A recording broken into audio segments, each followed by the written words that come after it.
All right, y'all. Welcome back. Welcome back. Welcome back. We are locked in for a new episode of Keep It Clean Sports Edition. Sports Edition. We got the two brothers in blue. That sounds crazy. I don't want to associate y'all with the other blue. We got two brothers who love blue. That sounds And crazy. I Mays. don't want y'all to be affiliated. I don't want y'all to be affiliated. We got two brothers that love the blue from Michigan. There we That go. better? That's Third right. time's a charm. That'll work. Third time's a charm. That'll do it. There you go, man. We got two brothers that love blue that are here, man. Mr. Jamel, Mr. Abe, how you two brothers doing today? Doing good, man. Happy to be here. Same, my friend. Same. Happy to be here. They're always more friendly when Michigan wins. I just want y'all to know that they bully me on the side. Whenever Michigan be losing, they take it out on me like it's my fault, like I was on the field, bro. Like I just want y'all to know that. Be quiet in the group chat. When they win, all of a sudden they got all the text messages. One of these days, we don't have homie court and address that. It's crazy. I didn't hear from Mr. Woodfork after Michigan won. It's crazy how that works. Look, Two sides his to a phone, perpetual ain't it, hate Jamal? only goes one way. Hey, two sides to a phone. Two sides to a phone. His perpetual hate only goes one way, man. Abe, whose team are you on, Abe? No, I'm saying there's two sides to a phone, so we just need to make sure Oh. we throw the hate back to him. That's what I'm saying.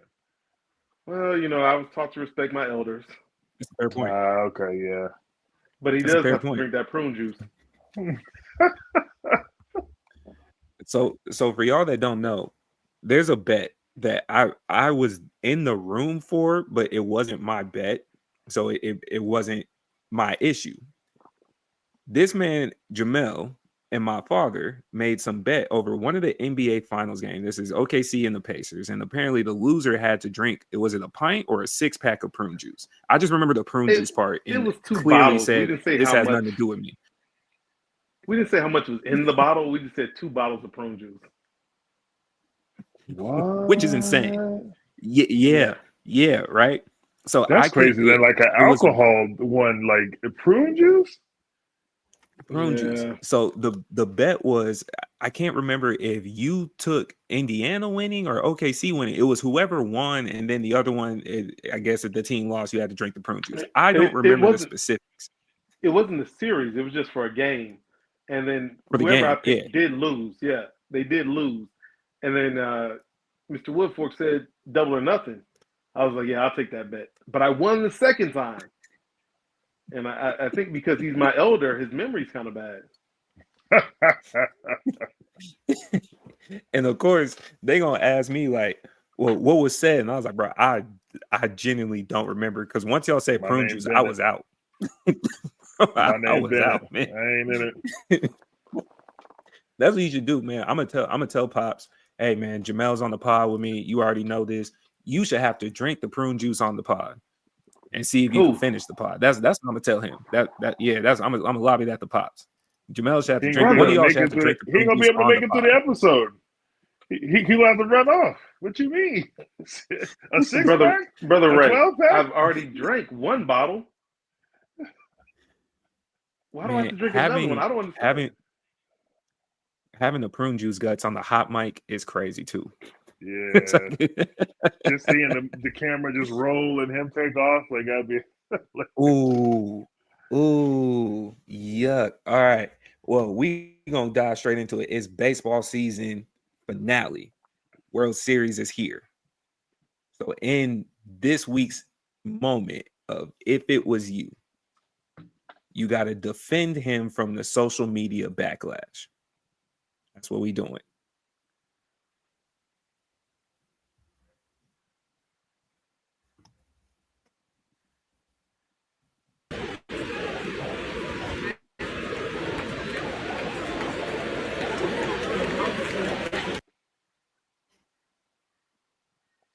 Is this man eating a glizzy out of a beer?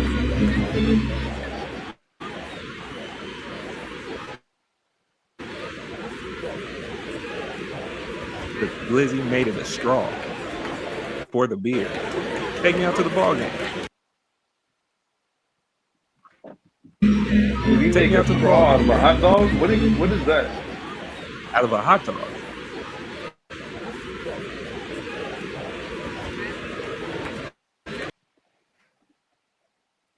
Is this what we're You doing gotta now? defend him on social media.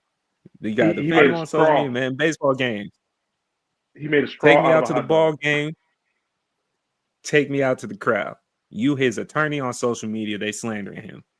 Who want to go first? How you defend him? How you do this, man? I have absolutely no Why you defense for shaking? this man. What in the hell are you doing, So dog? you correct me if I'm wrong, but he was drinking beer through a hot dog straw. That's what he was doing. Correct. He took the hot dog, created it a hole in the hot dog, turned it into a straw, and was drinking his alcoholic beverage through the Well, frame. Your Honor. First things first. I want to say that he's a true Dodgers fan. All right, and the Dodgers they're going to win another championship, the best championship money can buy. Everyone knows that. But being a part of that organization makes him a winner, regardless of how he intakes his beer. All right, and if you think about it, he's multitasking. All right, most people will take a bite of something, take a sip. He's doing both at the same time, Your Honor. I think that my client is innocent of vulgarity, uh, ridiculousness, and sobriety because of the beer. He's innocent of all three, Your Honor. So I would like to say, free him. Let my Dodger go.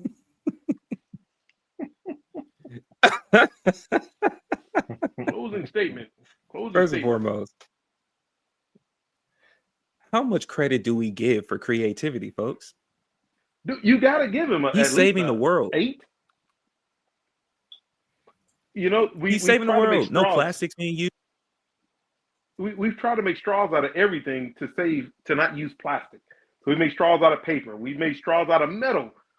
Dude is, I mean, he's on it. He's made a straw out of a hot dog, which not only can he drink the beer, but then he can eat the hot dog. Now, I don't want to do that. Edible I don't want straws. hot dog flavored beer. But yeah, basically, it's an edible straw. I give him props. Edible straws. Come on, Abe. You looking like the jury right now, arms folded in disgust. Listen, this video it don't make no sense. One, I'm gonna have a hot dog flavored beer. Okay. Second of all, we talking about efficiency and everything else. What we gonna talk about is this man stuck a glizzy in his drink and then drank it as if it was something special. We not doing this. I'm not. You might as well just move on to the next segment because I'm not condoning this nonsense. I'm not telling you out here to go do what you need to do.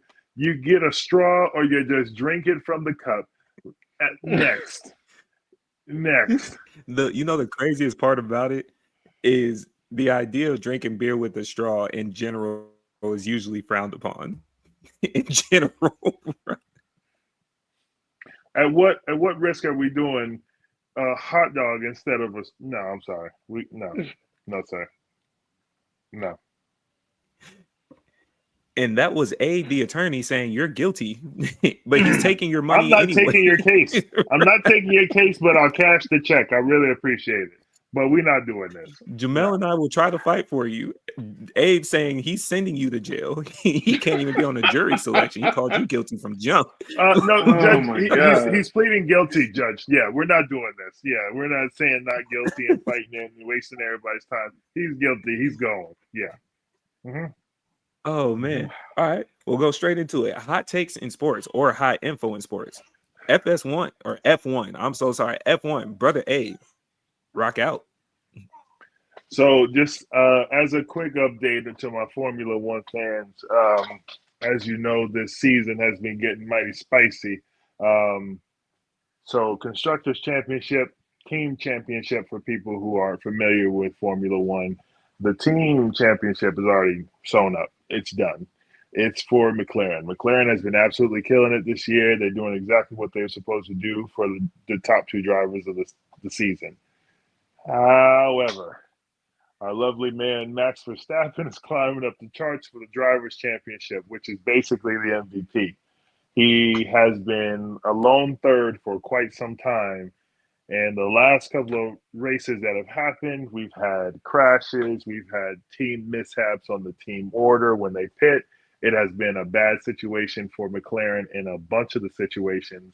My boy Lewis Hamilton and Charles Leclerc, they've been doing their thing, getting the points. But as of the Drivers' Championship, Max actually might take this. And to all my people out there, to translate this, this is basically Cleveland coming back from being down 3-1 to win the championship against Golden State.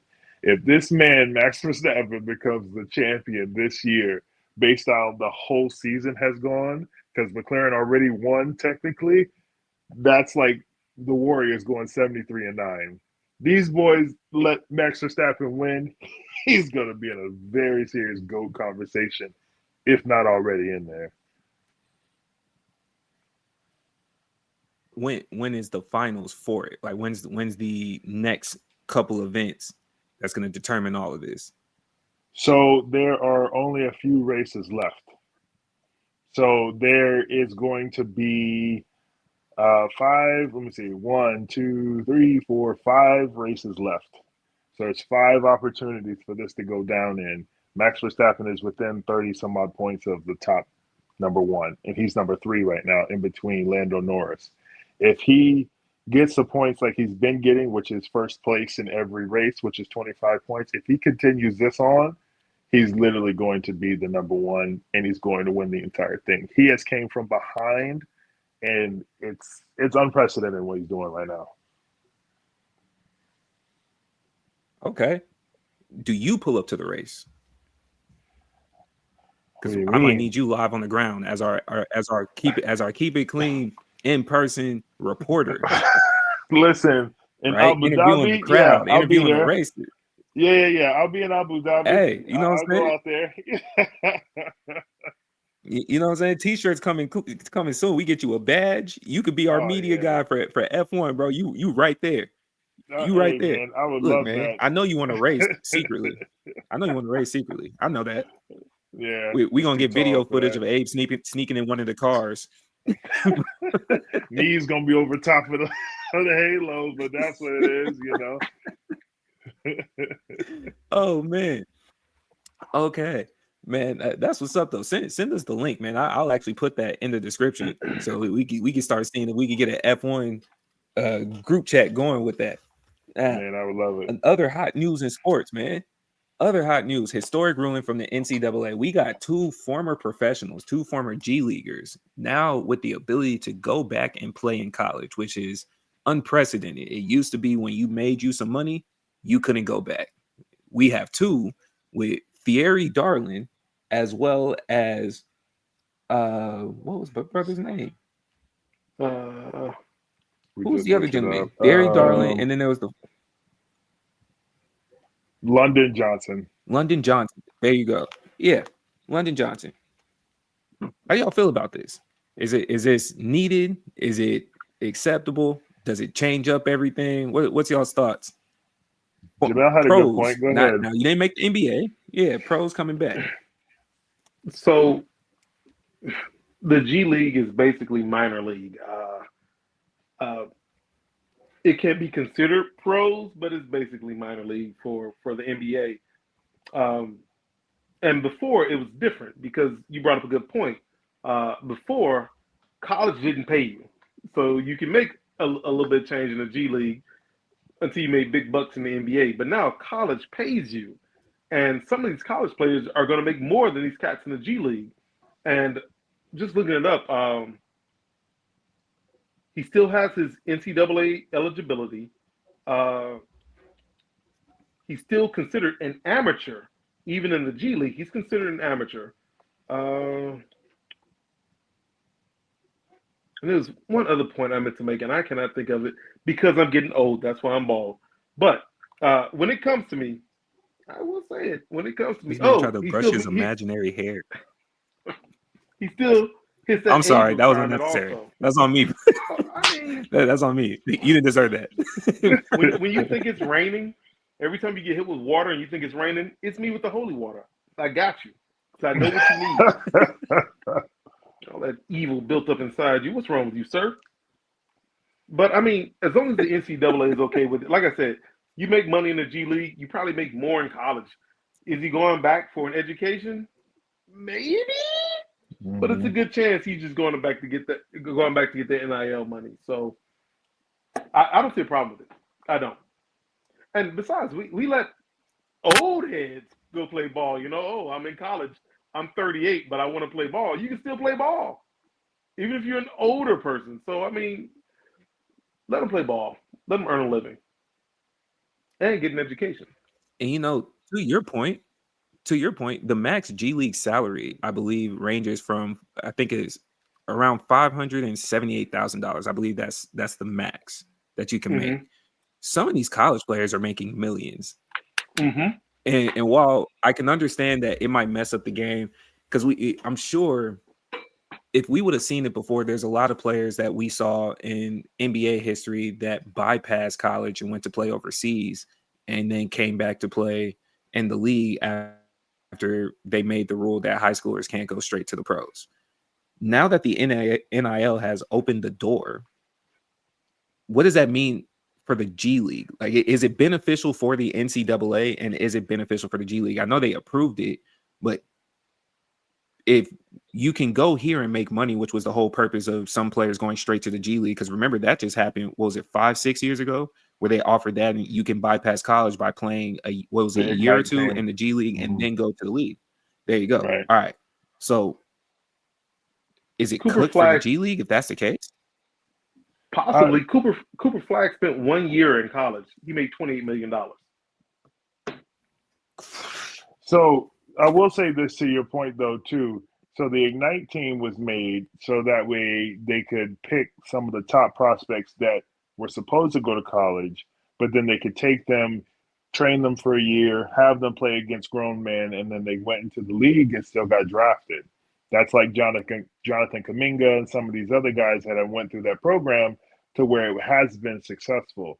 But to Jamil's point, now that they're paying players in college, there's really no need to have this Ignite team. Now, on the Ignite team, you could get paid up to like 500,000.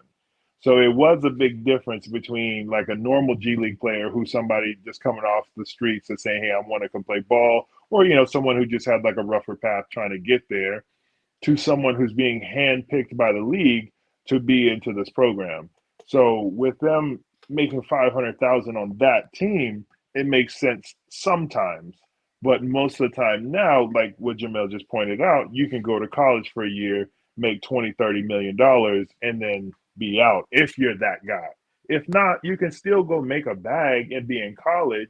Some guys just don't want to be, dealing with the schoolwork and everything. They'd rather just go hoop and go home, but it just depends on what your situation looks like.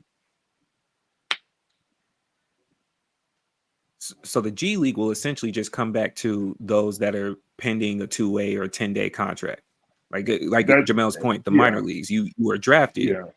you were officially drafted, and I think that's without factually confirming it and reading it, is that the drawing line? You weren't officially drafted yet, so you're not technically a professional.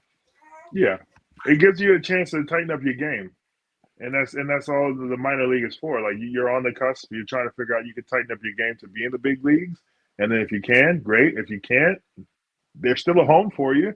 You can come down here and play and do your thing, or you can go Mm-hmm. overseas. I mean, basketball is universal. You go overseas, you can go make a bigger check. There's plenty of guys like OJ Mayo who were in the league, but just made a big buck across his water and just said, you know what, I'm gonna just stay here and do that.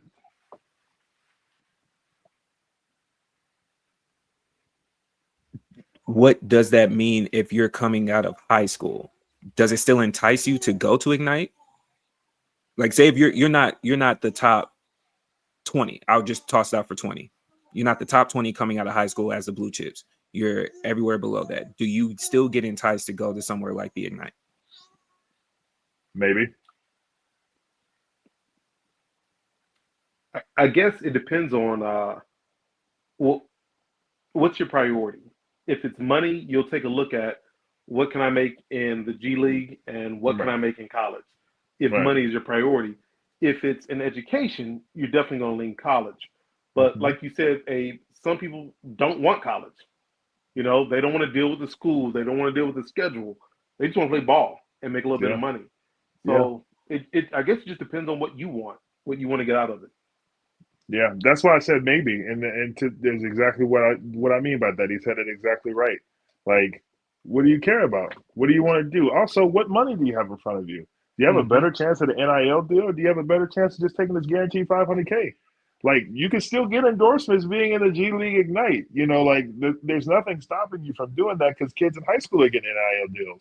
So there's nothing stopping you from doing that. It's just what's your avenue? Do you have a better chance of going to Ignite and then going straight to the league because you just need a little bit of tweaking and development so you can raise your game? Or are you one of the top recruits that's going to go make $10 million without even blinking to just commit to a school?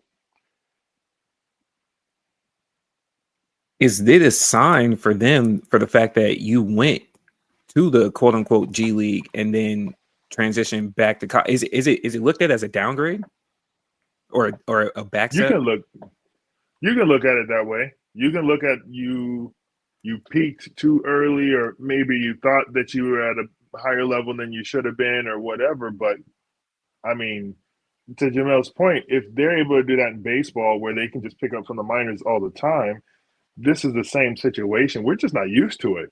We haven't seen this before, so that's why everybody's up in arms because the rules are changing. We don't know what's Mm-hmm. happening. But I mean, if we're going to this where anybody can be an amateur until you sign a contract to the NBA, then we can't stop these deals from happening for kids in high school and everything else. Then what are we talking about?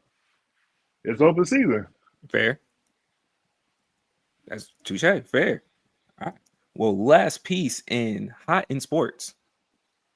Jamel's favorite commentator has been in the news recently with the shakeup. He made an appearance on Carmelo's podcast. Shout out to Carmelo Anthony. You've been doing great work out there. But his favorite commentator with the highest of hairlines, only to be beat by Snoop Dogg, is Stephen A.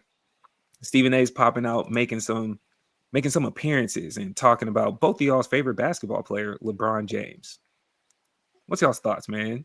What's y'all's Okay, thoughts? let's just Don't shake hang your head. on. You're a Lakers fan. You have to like him. I am a You're a Lakers Lakers fan. fan, You have to but like to him. say my favorite player and say LeBron Allegedly. James, we can't do that. You know who my favorite player is, and I'm gonna need some respect on it, David. All right, Michael Jordan? It's Kobe Bean Bryant.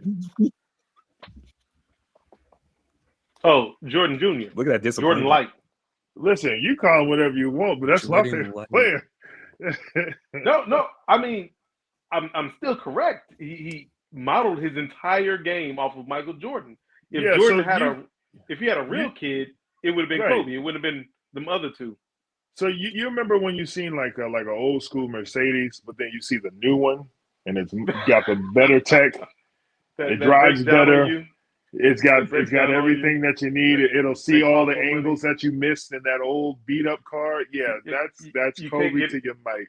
You can't get as many miles out of it. No. As a matter of fact, you got double the miles out of it, and you still were able to do what you need to do.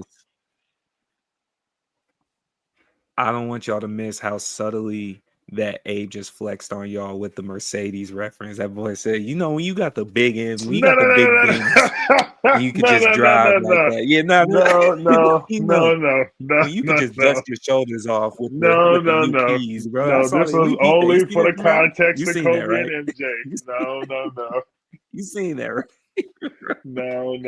You see how he tried to start? He said, "My M's not just for Michigan." Wow, that's what he said. My M's not just for Michigan. You see how he started? You see how he started? Can he bring up a metaphor? He's troublemaker. Golly. See, I'm gonna give you some holy water so you can sprinkle them too. Yeah, please. Anyways, back to your Stephen A. comment. Yeah, your boy Stephen A. Man, the continuous media chess moves. If it's even chess moves, I don't know. I don't know if it's necessarily intellectual or not between him and LeBron. What's y'all's thoughts? And doing it on Carmelo's platform at that. No. The question is, what are your thoughts, Brother David? What do you think about this situation? Fair enough. I think you went to a peacemaker platform. I'll start there. Right?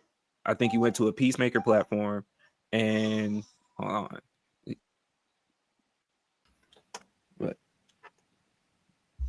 Yeah, your boy Stephen A. pulls up on Carmelo Anthony's podcast, and shout out to Melo.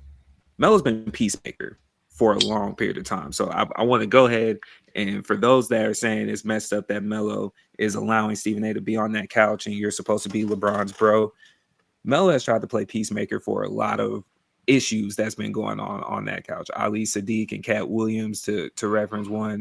Anytime something, well, hell, he even tried to make peace with KG after the Honey Nut Cheerios thing. And you're a better man than me. You're a better man than me for that. Cause ain't no way. So Stephen A. still media, Carmelo's media, and he goes up there, and of course the recent-ish altercation between him and LeBron comes up, and Stephen A got straight to the bag. I don't like his ass, not even a little bit. Firing on all cylinders, man. Claims the feud goes way back for more than a decade. And I can understand you feeling the way if it's been about 10 years of whatever's going on. I'm only bringing this up for the simple piece of it is sports related. And also, we's tired of y'all's pseudo romance dance of whatever this is, bro. Like we are so tired of. Look, LeBron, you're out for the month. The most recent thing we've seen from you, and this isn't even necessarily a basketball take, you made a decision to announce a bottle of Hennessy that most folks don't even drink. Shout out to the homie Bodega. He said, when you go to the club, nobody recognizes a bottle of VSOP. We're getting regular Henny because it's a symbolic thing. Just for you to then announce 3 days later, you're out for the month with sciatica. Cool. Got you.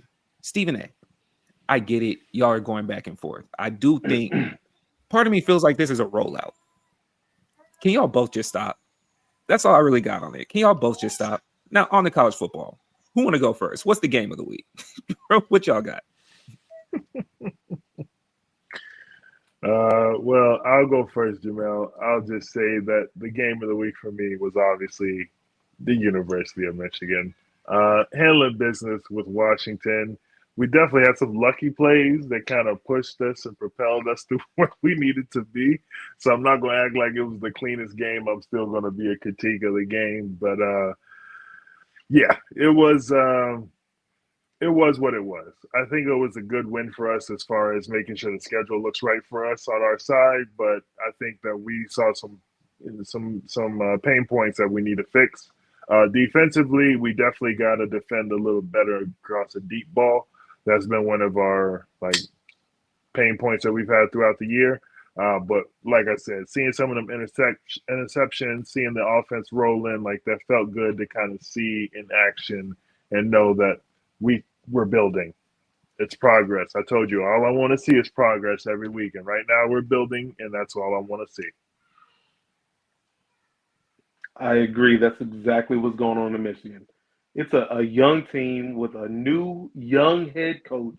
Mm-hmm. Dude, Underwood looks, I don't want to say really, he looks good. He looks good as a freshman. He looks good. So I can't wait till, if he stays that long, junior, senior year, dude, we can actually do something, and they put the pieces around him. They recruit well. Michigan's still going to be butting heads with Ohio State. Mm-hmm. Ohio State's number one. Michigan doesn't care. That's the great thing about that rivalry, is that whatever that number is before your team name, the other team doesn't care. Michigan's currently unranked, I believe. They should be ranked, but they're currently unranked. Ohio State's number one. If it stays that way when they meet, Michigan's still going to put their head in the sand. It doesn't matter. They're going to dump them. They're 25th. All right. That's what I'm talking about. But for me, since you took Michigan, it's October, so I'm gonna get a little spooky. Wait, hold on, really quick. I'm giving y'all the opportunity. I'm used to one of y'all having a Michigan rant at least weekly. Y'all don't got a Michigan rant about the disrespect, about how Alabama's getting the love that y'all deserve. No Michigan rant. Y'all just gonna quietly say y'all won.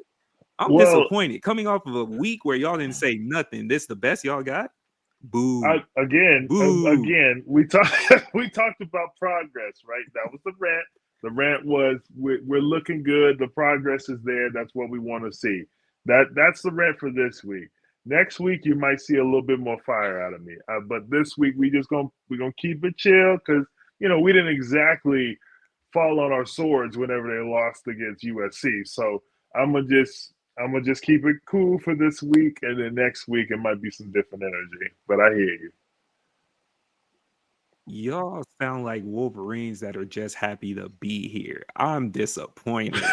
I'm so Negro, we 5-2. disappointed. What you talking about, What is I'm Negro? about to this? say we looking good. What Get you out of mean? here.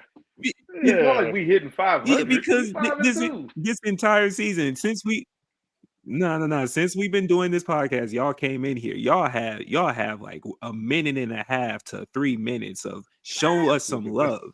And then now y'all want to just be kind of quietly humble. Nah. Ooh, yeah, Ray. Get it You're off your looking for chest. the Talk about them Michigan Wolverines. love? Ooh, let me tell you, Ray. Michigan, being the best there is, the best there was, the best there ever will be, just win a game. It's not big to me. It's not big to Abe. It's only big to you, Ray. Oh, yeah, brother. Understand something. We're used to winning, brother. It may not be something you know about. We do. Oh, yeah, brother. So, with that being said, the game of the week for me. Scary Oh story. Can I tell man. a scary story real quick? It was a dark and Go spooky ahead. night on a Friday, and Louisville played Miami. It was Mm, supposed to be a nothing game, a mm, walkover, a mm. hurricane, if you will, hitting the city of Louisville. But that's not what happened. Oh no, that hurricane was just a breeze, a fart, if you will, a mouse fart. It just came and went, along with that L they took. Number 2 was their ranking, but it's also what they were at the end of that night. Ooh, scary, Ooh. scary. Go Cardinals. Okay, so I'm not going to be as animated on mine, What but what do you think about Carson Beck? Just take his ass in Georgia. I don't think Carson Beck's a pro quarterback. I think he went from one good team to another good team. You got a lot of good pieces around you. How many times have we seen wide receivers and running backs go to the league and the quarterback doesn't?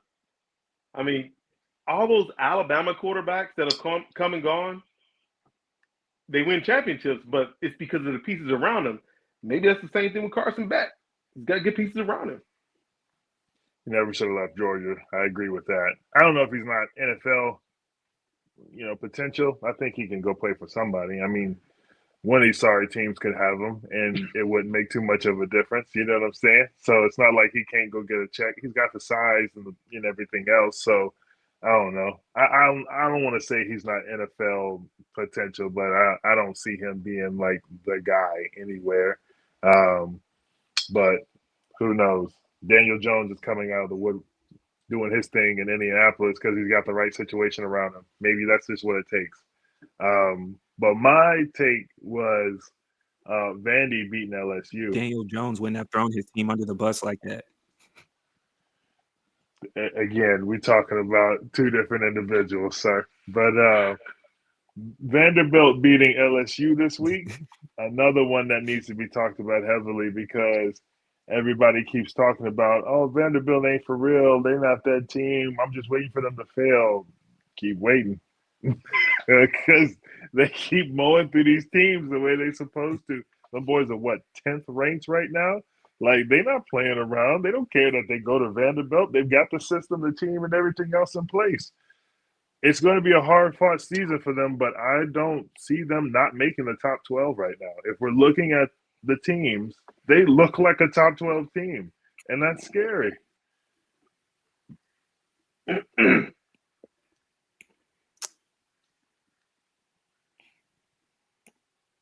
I mean, if we're talking another game that we need to get into here, Oklahoma beating South Carolina, I felt like that was a good team for them to kind of get back on track with. I mean, it's not, killing anybody, but I think that was a good game for them to show forth that they still got something moving forward. Georgia beating Old Miss this week. That Mm-hmm. was a game. I don't think either one of those teams really lost. If you look at the game, it came down to the wire.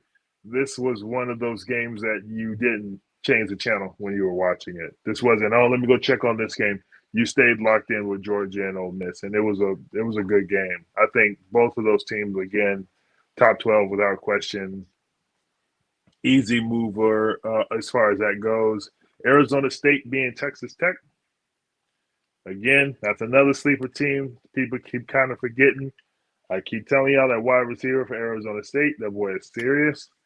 And if they keep making those decisions that they do towards the last couple of minutes, they'll be okay. Well, who else we got? We got Indiana beating Michigan State. Hang on. Didn't you called that, right? Number 2. Yeah. I also called Vandy beating LSU. Yes, she did. Yes, she did. LSU. Yes, she did. Like I Yeah, I said, was surprised I called you let him Arizona slide. State. I'm surprised Jamel didn't try to get his credit for that. Oh no, I was gonna give it to him You did. regardless. So you ain't got did. trip. Yeah. Yeah, no, Arizona State one I definitely called, and I think the one that we were all kind of hoping for, unfortunately, was Arkansas over Texas A&M, and that did not happen. It was close, though. It was 45-42, so it wasn't like it couldn't have happened, but it definitely was a game where I thought this could turn.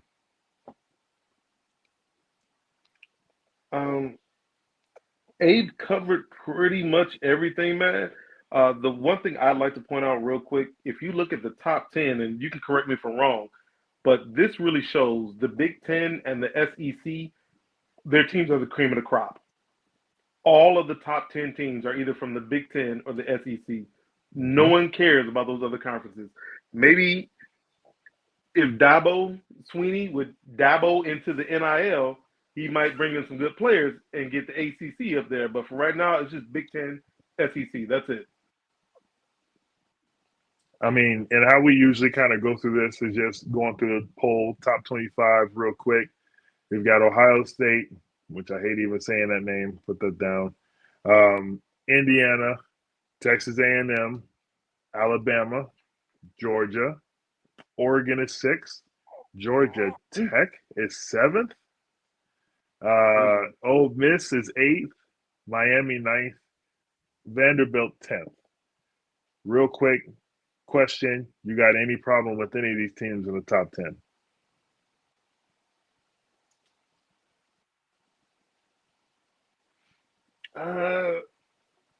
Georgia Tech has Did A&M won. deserve it for how close that game was? No, not in my opinion, from an unranked team. But again, a win is a win. And it's hard to be the conference team, someone that you see year in and year out, you know. Right. Arkansas is in the SEC also. So, yeah. But like Ray said last week, we're constantly on that Texas A&M watch because we know they're going to lose eventually. I think Georgia Tech might be a little fraudulent. They really struggle with some teams that they shouldn't. So they're on that same boat as A&M. Okay. So then capping off 11 through 20, we got BYU, Notre Dame, Oklahoma, Texas Tech, Missouri, Virginia, Tennessee, South Florida, Louisville, and LSU. I'm going to just stick my neck out there and say Notre Dame shouldn't be 12. That's the way they started their season. I know they've picked it back up, but the way they started the season and the losses that they had, I'm not impressed with Notre Dame right now. The same way you feel about Notre Dame is how I feel about LSU. Okay, fair. The exact same way. Fair. So I am not mad at that at all. Yeah. And then South Florida didn't even know they were even in the mix. So that's pretty interesting to see. That's kind of like that Georgia Tech team where you just kind of see them and you're like, wait a minute, how'd they get up in there? But, I mean, hey, more power to them. 21, Cincinnati. 22 is Texas. 23 is Illinois. 24, Arizona State. And then, obviously, 25 is the U of them. Obviously, to David's point, where my rant begins, we should be getting a little bit more respect. But I also realize we're 5-2 and we're working our way back. So that's the realism kicking in. But the crazy Michigan fan and myself definitely wants to see us in the top 15. So we'll see.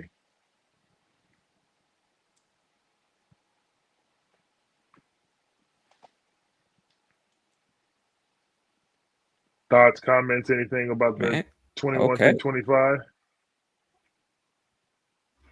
21 through 25 is up in the air. I think everybody at this point is fighting to get closer to that spot of the cream of the crop that Jamel was mentioning, right? If all Mm-hmm. of your top 10 is Big 10 and essentially the SEC, what do you do Mm-hmm. from here? Because this is similar to what we were saying, even as the season was going on. We know who is who. At best, we're complaining about the quote unquote scragglers, right? Does UCLA deserve to be there? Does USC deserve to be there? And when we're talking about this type of conference, and on Mm-hmm. the other side, for the SEC, we're back to the usual product of everybody's a threat. We're talking about Arkansas being unranked, and you gave A&M a game, a Mm-hmm. game. And Arkansas consistently for these last few years has been one of those, yes, while you're unranked, you keep creating problems. Now we're Mm-hmm. seeing a powerhouse in its own form of Vanderbilt coming along to be an issue. Missouri's still a problem. Like even Mm-hmm. for the rest of the schools, if you're not LSU, Ole Miss, Michigan, and even though they're not in the top 10, Michigan is in that top 20 to 25. Is like, but at any given Mm-hmm. moment, they can mess around and be launched into that conversation.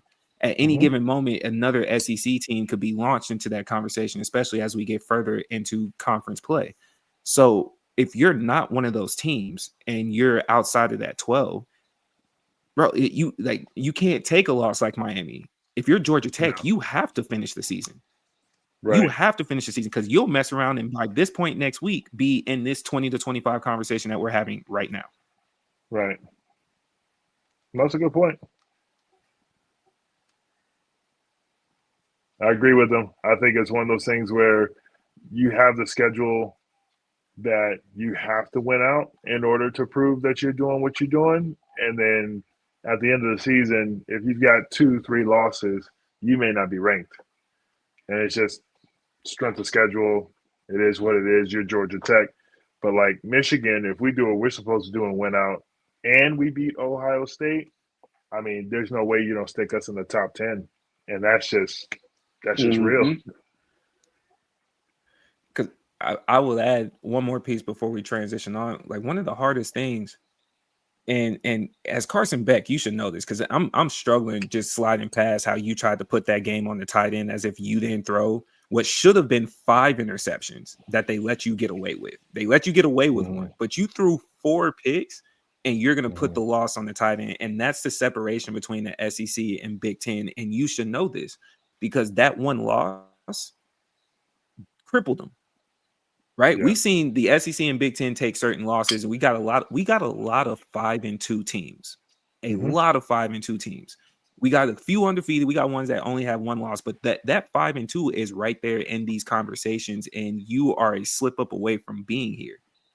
Mm-hmm. That's what's the difference between the Big 10 and the SEC once you get out to the ACC and everybody else. Because even Yep. for the ACC, other than Miami and right now Georgia Tech, who is in the top 10 and flying under the radar, like wickedly flying under the radar, just quietly, shh, shh, don't look at me, shh, and keep moving up, right? You know that, and only to be beat because what's funny about it, they're flying under the radar and they get to hide deeper in the shadows behind a crazy run of what Indiana is doing. Yeah, look at them. They're not supposed to be here. Don't even pay attention to me, right? And Mm-hmm. now I done got Clemson out the way. I got Big Dog out the way. Eventually, they have to see Miami, but you Mm-hmm. could kind of teeter down the line and let that go. I think we're in one of the best college football seasons we've seen in a long time. It's getting spicy. It's definitely getting spicy. Every game matters. Not oh, did you beat Marshall? Like, no, every single game matters. So it's always mattered to a certain extent, but I felt like, you could be Alabama and lose 2 games and still be in the top 4, like those type of situations. It's not that case anymore. Like, you have to look at the situation and know you may not make the top 12 with those schedules anymore. So yeah, it's definitely getting spicy. And one thing I would like to point out, especially with Georgia Tech and Miami playing each other later in the year, um, like Ray said, Carson Beck throwing his tight end under the bus like that. On Yeah. most teams, the quarterback is the leader. You have a couple of captains on offense, a couple on defense. Hmm. Usually, the quarterback is one of those captains. All right. Right. So how will they respond, knowing, hey, our quarterback, to make himself look good, even Hmm. though he had a shitty game, will throw one of us under the bus? Yep. Like it's a little thing like that can fracture a team. Hmm. So, and we shouldn't be surprised, I don't think, if Georgia Tech beats Miami when they play. We'll see, because they have Georgia at the end of the season. Georgia versus Georgia Tech. Mm-hmm. Obviously, we know Georgia's going to be in the top 12. So when they have that game, and if they have a loss or two versus like Boston College, NC State, Pittsburgh, any of these games that they have coming up, it's not going to be a good look. You lose to one of those teams, and then Georgia goes out there, and don't let it be a 40-7 win or something like that to where you get embarrassed, because then it looks like, the wool will come over the eyes a little bit and be like, all right, so you're not really like that. Okay. And then you just kind of have to move on to the next guy. So, yeah, you'll quickly get put out the top 12 with a schedule the way that they do. And if he does go pro, All right. Speaking speaking of somebody being thrown under the bus, we can get straight into the NFL. Justin Fields has just had tire marks put all across his chest, up and down, and he turned it to a whole speed bump. We can start the NFL week just like that, bro. We asked this Can I? last was it last pod? Is it done? Is it done for him? It was Because the good. I owner was trying to defend apparently him. is saying so. I was trying to defend him last week. I was trying to be like, yo, he can be positioned, a player somewhere else. He could try it with like a sorry team somewhere else. Like, I tried to give like a few scapegoat answers for him. After last week, let's just be done with it. Like, he's made his money. He's got a guaranteed contract. Like, just can we do something else? Because this is just really hard to watch every week, because you want to give him a chance. You want to root for the brother. You want to say, Justin, like, man, let's do this. Like, let's pick it up this week. And then you look at the product in the field and you're like, I'd rather watch Tyrod Taylor like struggle than watch Justin Fields just fall on his face. It's getting so bad. you have a team There's with no a team. Go you have ahead. I a said a team with a sorry team, a backup sorry team. He could be all right. uh, we have a team with a sorry offensive line. Their offensive line is trash. The Jets. Yeah. We have a quarterback who has really bad throwing mechanics. He's great with the wheels. He can move from point A to point B, but throwing the ball, he's not great. So you The have job he's a supposed to do. yes, yes, absolutely. You have a head coach who's a rookie, and he's a defensive head coach. Mm-hmm. So that doesn't help. Uh, Justin Fields was not set up for success in New York. But like Abe said, he got his bag. He can go somewhere else. Or like we mentioned last week, he can change positions. He dude is fast. Uh, but as a quarterback, and this goes back to what we were just talking about with the NCAA. Ohio State produces some stud wide receivers. Mm-hmm. Name a stud quarterback from Ohio State. Crickets. Like, exactly. So this is another case. Yeah, they didn't help him in college because he was athletic. His athleticism, while he could showcase it, doesn't help him as a quarterback in the long run because eventually you start slowing down. We saw it with Cam Newton. And once you start slowing down, if you don't have proper mechanics, if you can't get rid of the ball, and definitely if you don't have the time, New York Jets offensive line, Right. what can you do? I actually feel kind of bad for him as a former Bear. I don't like the narrative that the owner is creating because, to your point, Jamel, the offensive line was bad last year too. And while Aaron Rodgers is older, it doesn't cover up the part of you haven't put anybody in place to try to build around him or at least protect him. Because even for now, with us trying to diagnose his throwing mechanics, that wasn't a question of him coming when he came out of Ohio State.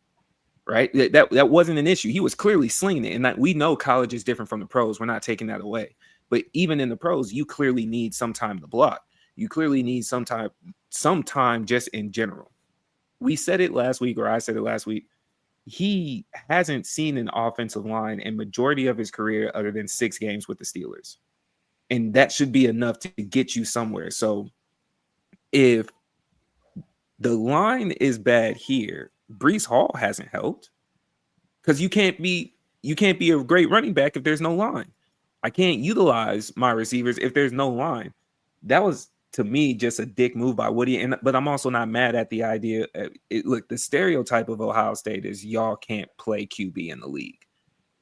The only one that's giving you hope is CJ Stroud. And Lord knows his line is horrendous. But that's a direct comparison of the Texans line is very, very bad. The Bears and the Jets line for Justin Fields has been very, very bad. And we saw CJ Stroud being a defensive personal foul, unsportsmanlike conduct play away from potentially making a comeback against Seattle just the other night. Like this close. Now, if you go side by side, because and that's also back to the conversation we're having. Is he that bad to where he deserves, Justin Fields specifically, is he that bad to where he deserves more slander than the Tuas, than the Kylers, than the, insert all these names? Because they're throwing him under the bus like he is the worst quarterback in the league. Is that a fact? The only reason why they give Tua a break is because Tua is literally trying to survive CTE. Abe's point, Patrick Mahomes, not a lot of run packages for him, but he's second on their team in rushing, 19 yards behind Pacheco. 45 yards ahead of Hunt, and he averages 3 less rushing yards a game than Pacheco, and he has 4 touchdowns. This tells me he's doing a lot of running, a lot. That's a crazy stat. It is. It's crazy to me, but it goes to the offensive line. Because of the offensive line, they don't have a good running game, and because of the offensive line, Patrick Mahomes has got to run. No reason why you have Pacheco and Kareem Hunt behind you, and yet you're second on the team and rushing it, and not far behind the number one rusher on your team. It makes no sense. So I think they got to shore up that offensive line, and they have 2 bruising backs. Pacheco and Hunt are both bruising backs. And like Abe said, you wear down that defense over and over. You keep punching. What Mike Tyson say? No, excuse me, Marshawn Lynch. You keep punching him in the mouth over and over and over and over and over. And over and over and over again, eventually, motherfucker don't want to be punched in the mouth no more. Right. But that's when you go over the top because they're expecting to run. You go over the top. And we know they have some of the fastest wide receivers. It's scary. Worthy's out there. Hollywood Brown. Rashee Rice is back. Any of them can burn you. That young guy, Thornton, he's a burner. And always down low, you got Kelsey, you got Gray. I mean, it can be scary. And then let's just make a quick point too. No one's expecting Kansas City to run the ball, right? Like we're not being shocked by them tossing the ball every possession that they get the chance to. But the whole point is you gotta shock me on defense. And the only way Kansas City will shock someone is by actually running the ball. If you run the ball, you wear the defense down. Now you can't chase my 4-2 wide receiver Worthy. Like now you can't get over the top of Rashee Rice. Like those are when you open up the game and then everything becomes easier. But to both of y'all's point, the Pacheco before injury and the Pacheco now isn't the same Pacheco. But before injury, he was a bruising back, but he was getting chunk yardage consistently. And that might be because of how open the passing game was, because Kansas City last year dealt with a lot of injuries, especially to the wide receiver position. You were losing people left and right. So that might have opened up the floodgates. But even to have Rashee Rice back this past weekend, and again, this is a scrimmage. You were playing you were in your hometown playing a team that is struggling in the Raiders. So you're giving a scrimmage. Rashee Rice went crazy. Shout out to him. I have you on fantasy. Worth the wait. Worth the wait, bro. Cha-ching. Solid, right? With Pacheco and Kareem not being, I guess, do they need a dual threat? That might be my question. Do they need that dual threat? Like, in this moment, would you try to go get an Alvin Kamara? Would you try to go get I'm trying to think of another example. I would probably try, if he could stay healthy. That's the thing. And Aaron Jones from Minnesota, someone that could catch out of the backfield and go move around. I'm looking for just more of a dual threat running back. I got you. You need a James Cook pitch. I got you. Yeah, James Cook type, running back. Yeah. But if you have that, because especially as we're seeing the league advance, from your Bijans to your C-Max to your Jahmyr Gibbs, shout out to him, have him in fantasy. Woo! to your even Saquon, to your James Cooks, to your Junties, even Hampton before he got hurt. All these pass catching running backs that give you that ability to say, hey, even if I'm going to stay in shotgun, because to counter the being on their centerpiece, we're watching Buffalo consistently in shotgun. They spend majority of their time in shotgun. James Cook isn't often running up the middle. He'll do it every now and then, but again, he's a passing back. You're seeing the ETNs out there in Jacksonville. As you're running around the league, Pacheco and Hunt are kind of being phased out, similar to David Montgomery. Like, you're cool for the end zone once we get down there, but we have to get down there. So do you go get a Kamara? I'm trying to think of another option who might have somebody on the trade block. Yeah, I mean, it's hard to live, and the only reason why I'm saying this is because I'm a Lions fan. It's hard to live in a land where Gibbs exists and you are on the same team. You know what I'm saying? Like, and that's no knock to my boy Montgomery, but like Gibbs carries 90% of the load, and then you got to come in and finish it off. And then most of the time, Gibbs is going to take care of it before you even get on the field. So it's really hard because Montgomery is not a power back; he's actually a running back. But like he's on the team with Gibbs. Like, you are the power back now because we have Gibbs. But like to your point, if you're looking for a 1-2 punch, obviously my eyes lit up when you said Alvin Kamara. I'm thinking to myself, if he's your number one option and then Pacheco's your number two, that would be like the nastiest like backfield you could think of right now, currently as a double duo. But is that realistic? Probably not. Is the Saints going to really give up Kamara to go to the Chiefs? Like, probably not. But it's one of those things where it's something where you think so? I think they would.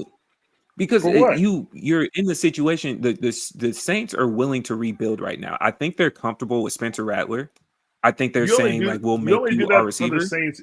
Yeah, you only do that for the Saints if you love Alvin that much.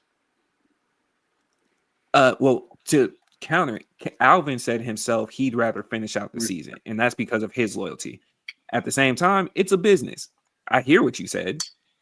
He also said he took pina coladas. If he got traded, he'd retire. So that's what he said. He did say pina coladas.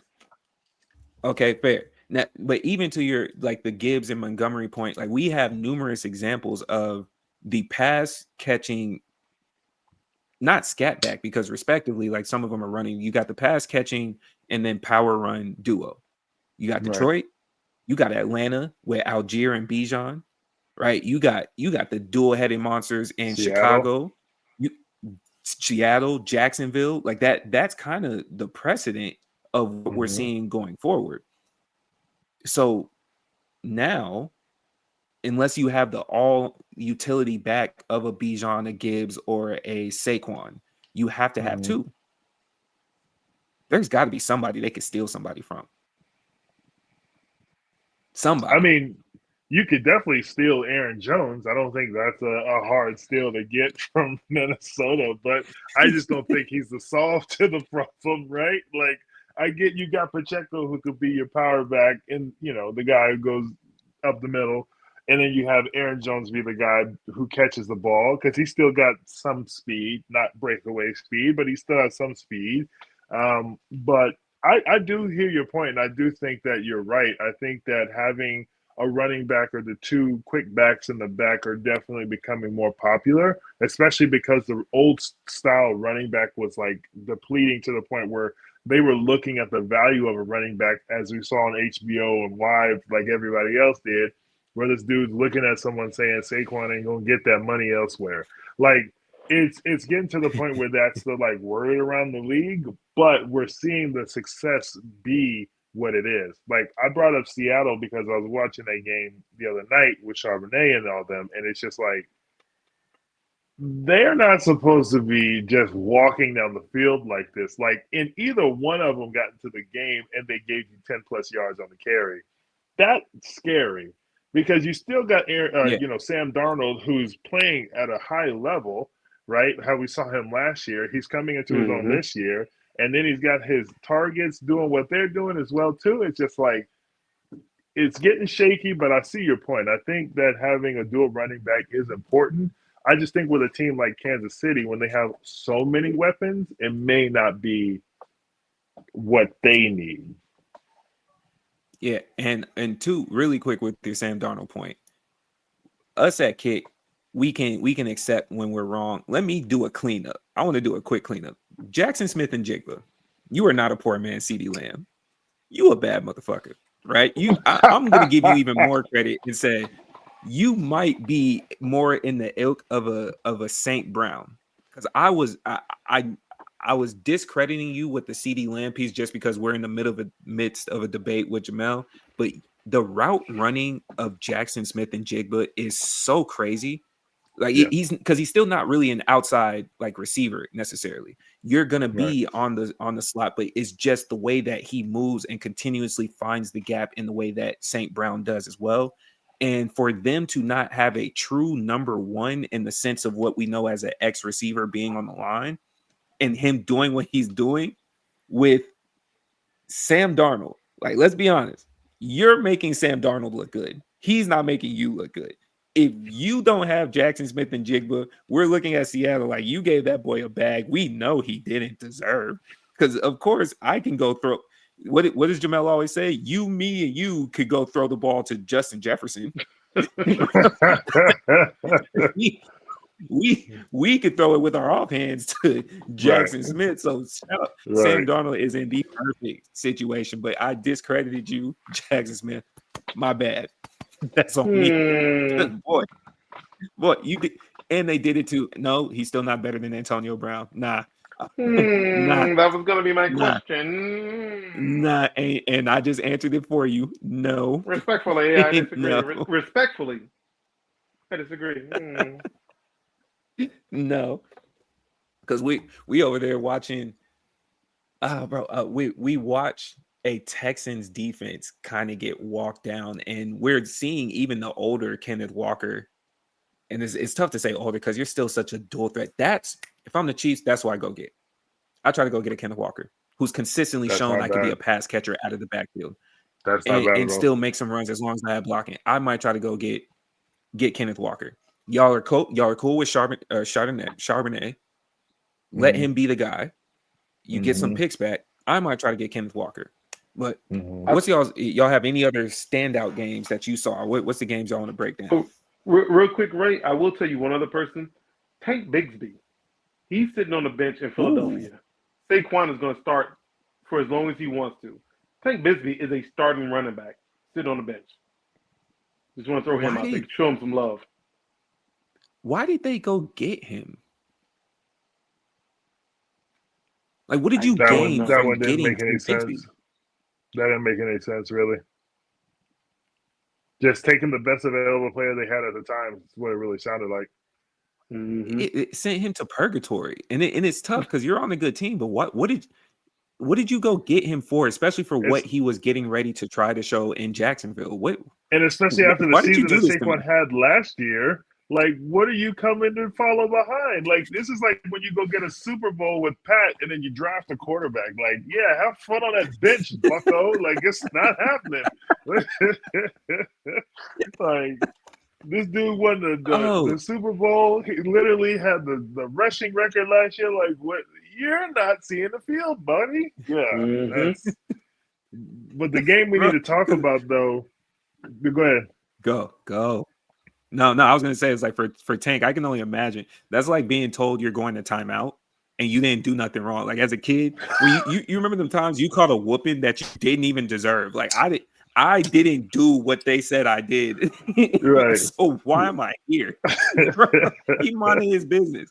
And it's even more funny. You sent me to a winning team, but you sent me from Jacksonville, which is I don't want to knock y'all, but you in Florida, you dealing with Jacksonville, and then you sent me to Philly where it's cold. I at least had sun. You gonna make me sit and be I was cold at least by the on the beach. bench?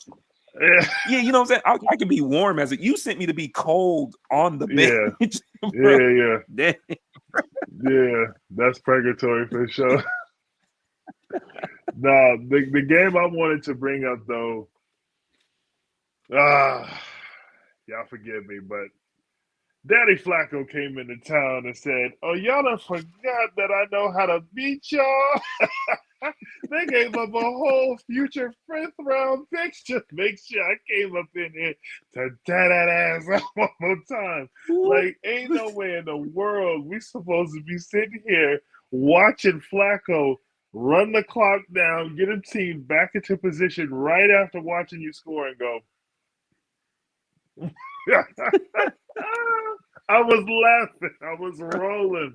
I was like, you see the gray in the beard, the whole nine. Joe Flacco didn't care at all. Imagine being Mike Tomlin and knowing you were right because he was just making fun of Cleveland. Like, I don't understand why you go and sign somebody and they give Did you them hear away. Pittsburgh's GM? He said, now how you going to give up the future for an old man who's not even going to be here next year? For this reason right here. For this reason right here. We saw two old heads putting up numbers. Numbers. Were they the highest scoring game this week? Combined? I think they were. Yes. Mm-hmm. In combined points. Yes. They were the highest scoring game this week. We had essentially 80 years of QB giving us 80 points in the NFL. I'm going to take that back. I'm going to take that back. A second highest. And it was Second tied highest? because it wasn't tied. Cowboys smacked the Commanders. That was 66 points combined, but it was 44-22. And then the other one that got really close was, and the one we need to talk about too, is Broncos Giants. That was 65. Okay. Fair. I also don't think anybody expected Pittsburgh or the Bengals. Like we knew you'd give Jamar Chase an opportunity. 19 target, bro. We saw Jamar get the ball thrown at him so much that he forgot he had hands. Like he was dropping. He's like, damn, man, they still hurt from all these other catches. Like, damn. Jamar got the ball so much, he said, Joe who? That's how many times he caught the ball last week. He said, Joe who? You mean He said Flacco? Joe Burrow, Joe Burrow, Joe Flacco, cup of Joe. Just give me a Joe. Joe Budden, Joe Biden. Just put a Joe back. Yo, straight up. The Senior Bowl was highly entertaining for sure. But we have two teams that don't play defense. One, we expect to not play defense in Cincinnati, and the other, we expected to have an all-time defense who let Justin Fields put up like 34 points on them. So two really bad defenses, but still didn't expect this from two people I would call dad. You know what? You know what's even funny to our earlier point on when we were talking about Justin Fields? I can't be the owner of the Jets and watch Joe Flacco at his old age go sling the rock like that. And then it's like, I'm not saying I have the greatest line, but we do know Cincinnati's line has been horrendous these last 2 years. Joe Burrow was on the right. I'm surprised he didn't have turf toe last year for as much running as he was doing. You know what? We might have to walk it back. I'm sorry. maybe you're right, Woody. Maybe you were right about Justin. And I don't want to do that. But Joe Flacco, who can't move, is slinging the rock. Now, who I do want to highlight, hey, Jalen Ramsey, you was out there getting cooked. You're talking big the week before, baby. Hey, you got flambéed, you got grilled, you got smoked, you got seared, you were baked, bro. Jamar was putting you through death, boy, man. Yeah, that was a great Thursday night game. Great to start the week. I'm with you though.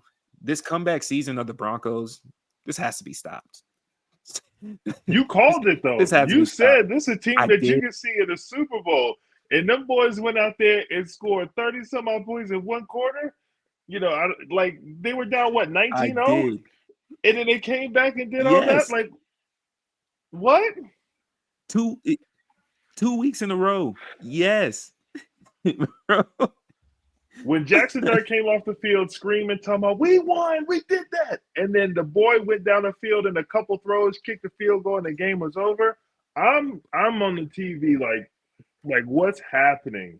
What are we watching right now? Are they that good, or are these teams messing up that bad? I can't tell the difference right now. I don't want to give them credit for it. Maybe I'm hating. Call me a hater. I don't see it yet, but I'm looking at these teams and I'm going, that was a really good win. The Jackson Scataboos are really entertaining. You know, Ray always talks about CTE.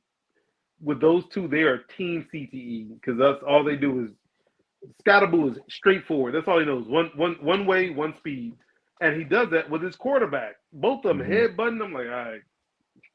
Y'all them white boys I see on 80s movies that go around. Hey, you shoot me in the nuts now. But both of them, they're entertaining. It's just not a good team. For Denver to be in a hole like that, they should have been ashamed.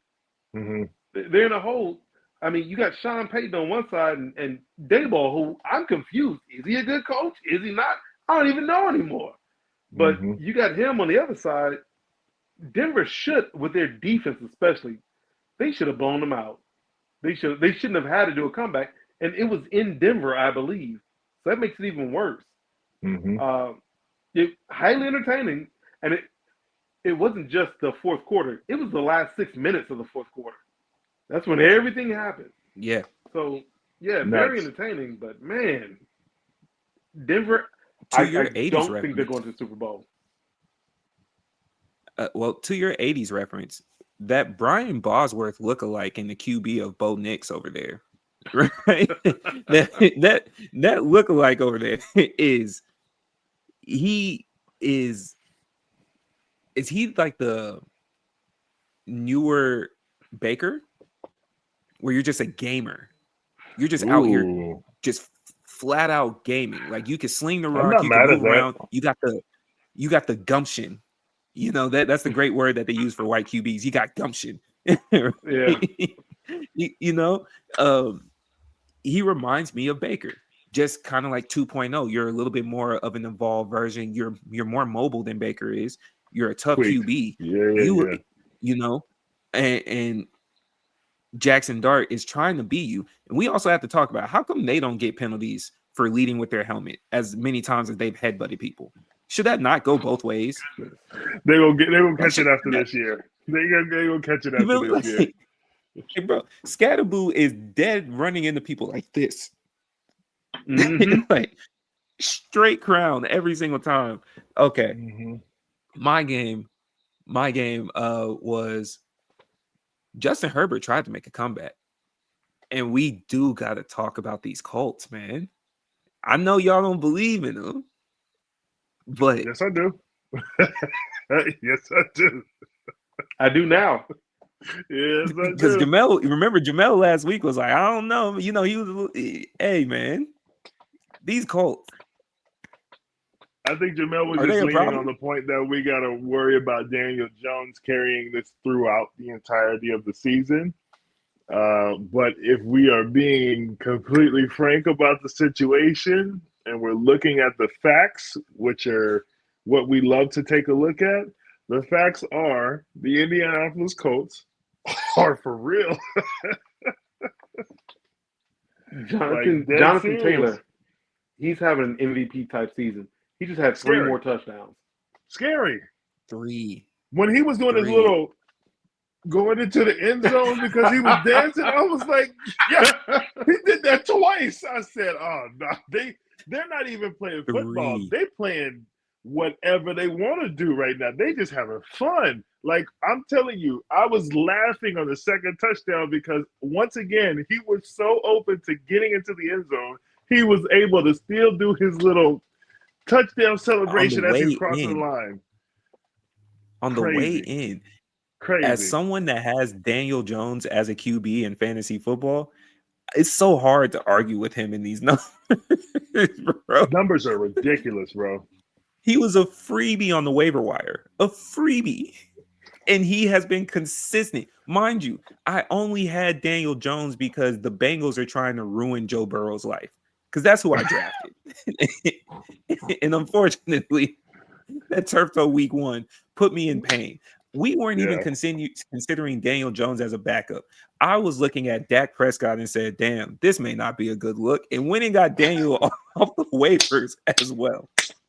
Being able to pick between them two has been some because even for Dak, to your point earlier of how many points they put up, he's slinging the rock.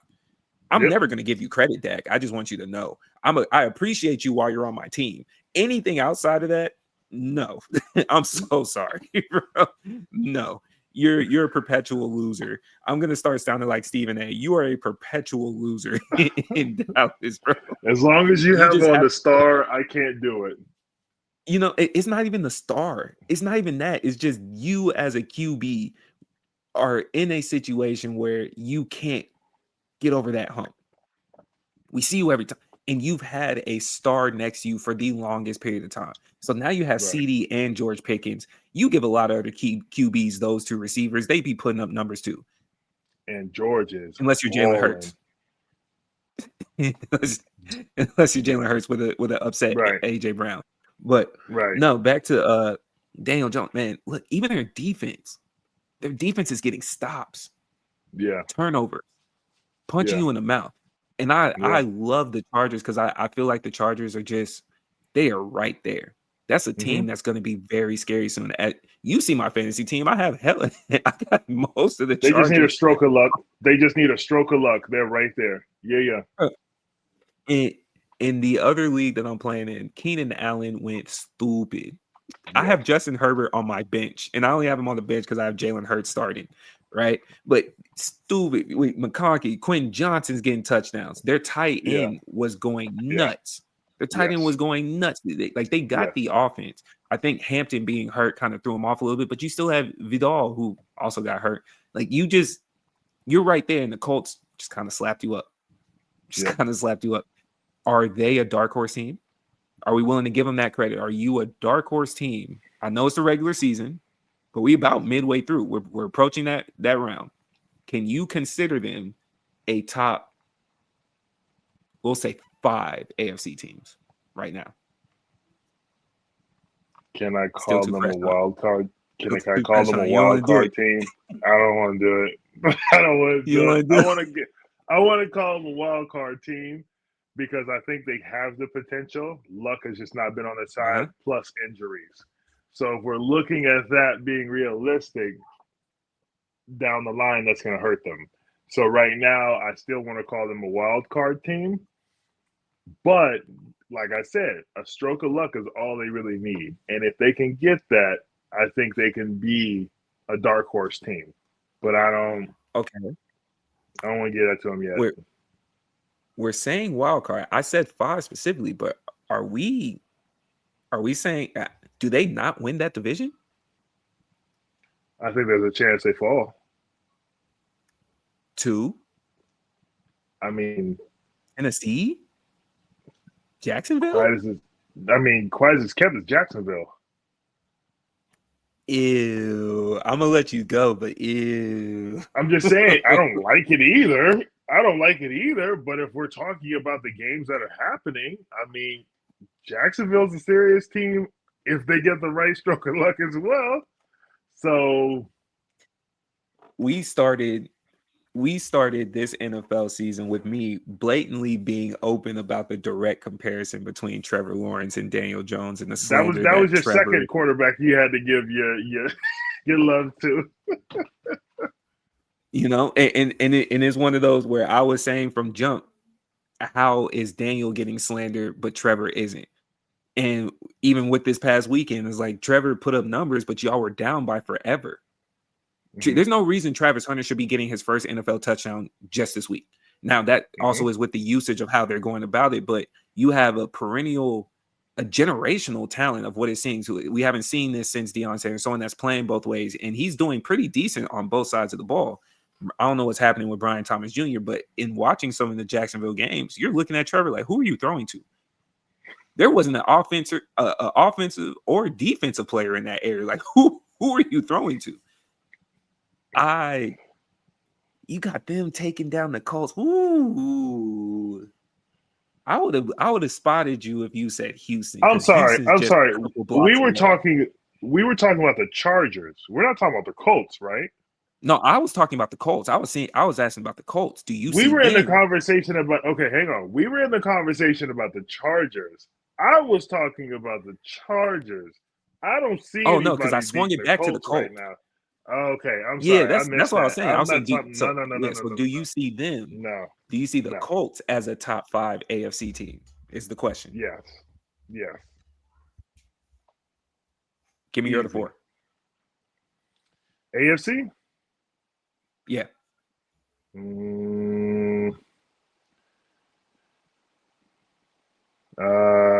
I mean,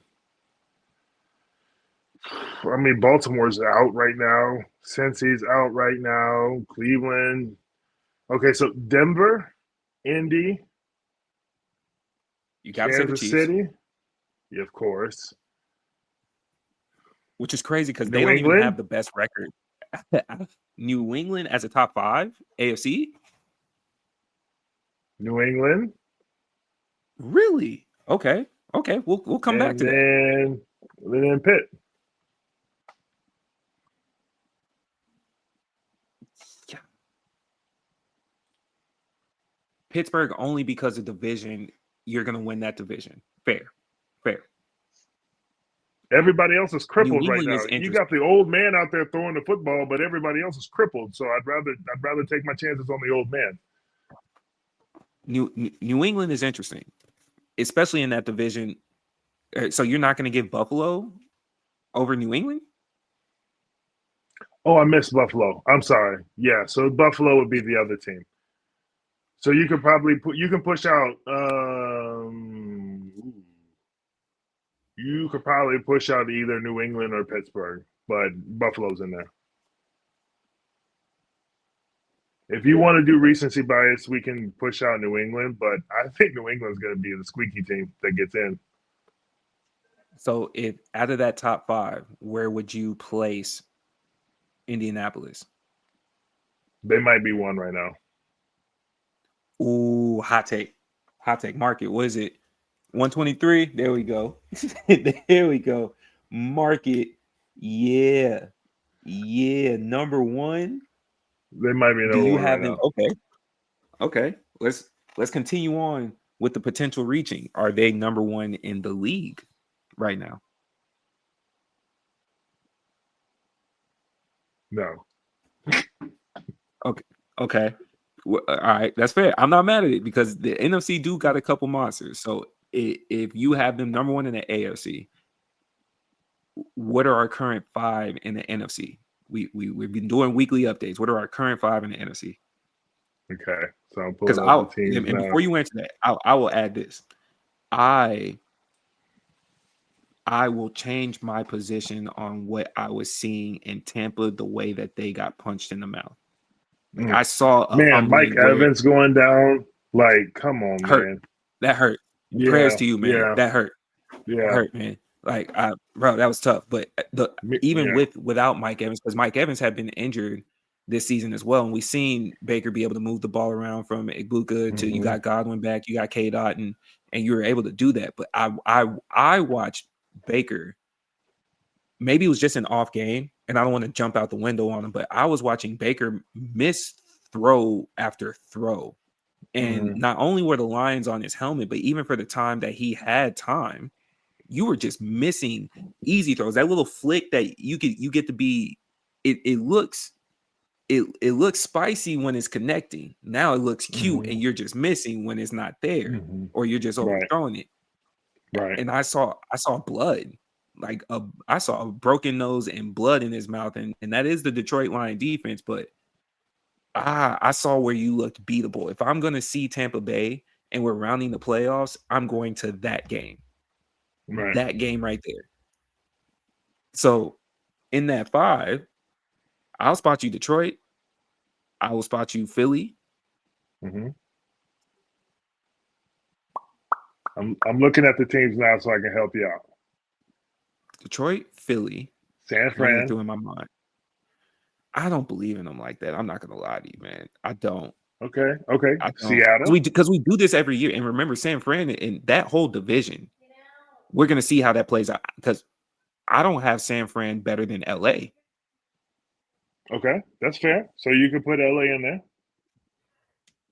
So you said in Philly? the top 5 of the NFC, Philly. So Lions, San Fran. Philly, Green Bay. Okay.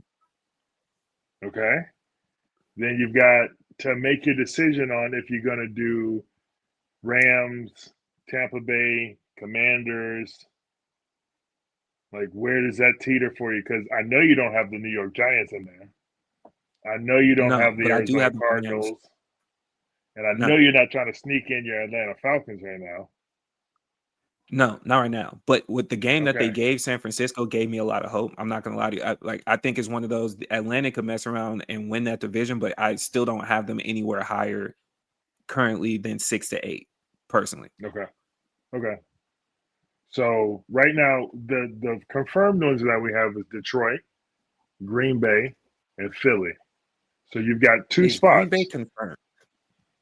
I think so. I think with the defense, it makes it very easy for Jordan Love if he can knock down some games. Very easy. I don't to be in the top 5.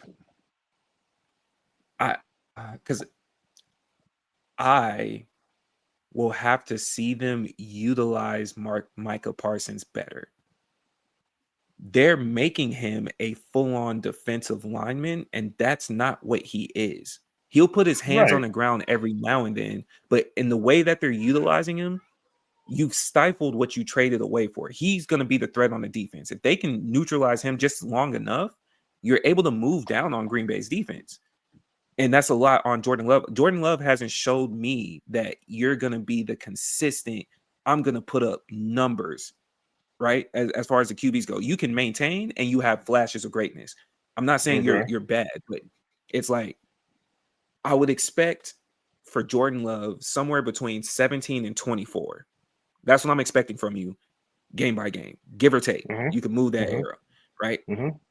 You're not going to give me you're not walking out here with a guaranteed 31, and it's not necessarily because you have a powerful running back there. Right. Great receivers gives you some too. Coaching. You got some good receivers, but we also seen Jordan Love is like you can win you a game not always under pressure. And once we get to these top 5 conversations, we're talking about pressure. You're going to be in that the season's on the line, you're going into the playoffs, and now I've seen Jared Goff be able to make some plays.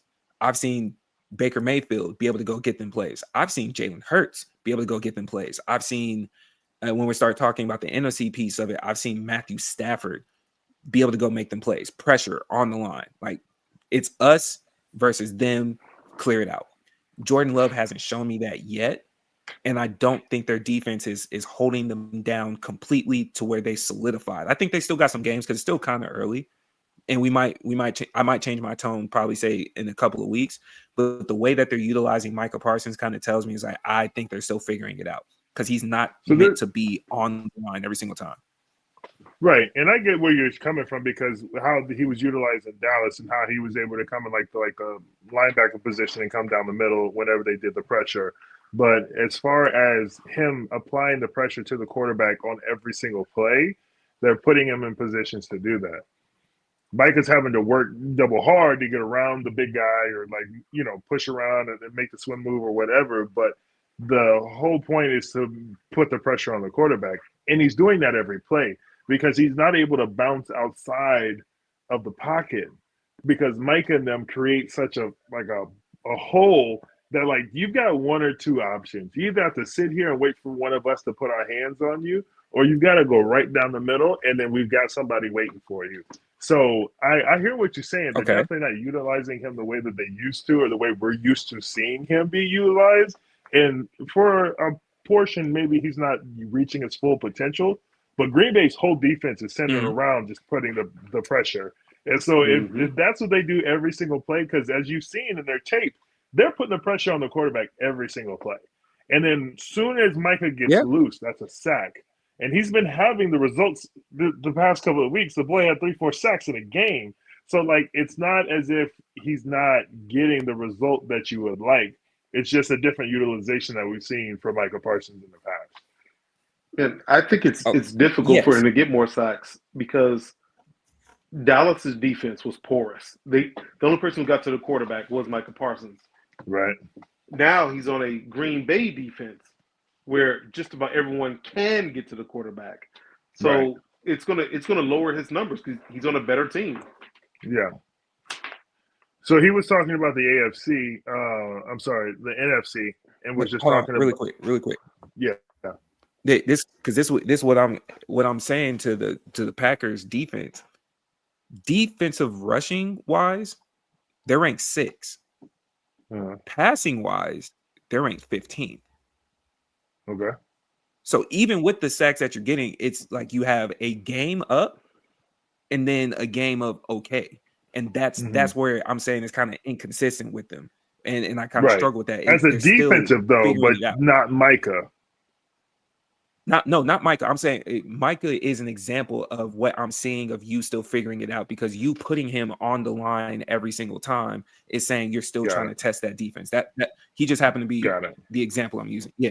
So Okay. which Okay. now No. coming I back to just that wanted top to make 5. sure. Yeah. Yeah. I just wanted to make No, sure it's we not were on the Micah. same It's not page. Micah. Yeah. Okay. Yeah. Like because like for example, Micah isn't Miles Garrett. Micah is really an outside linebacker that can play on the line every now and then.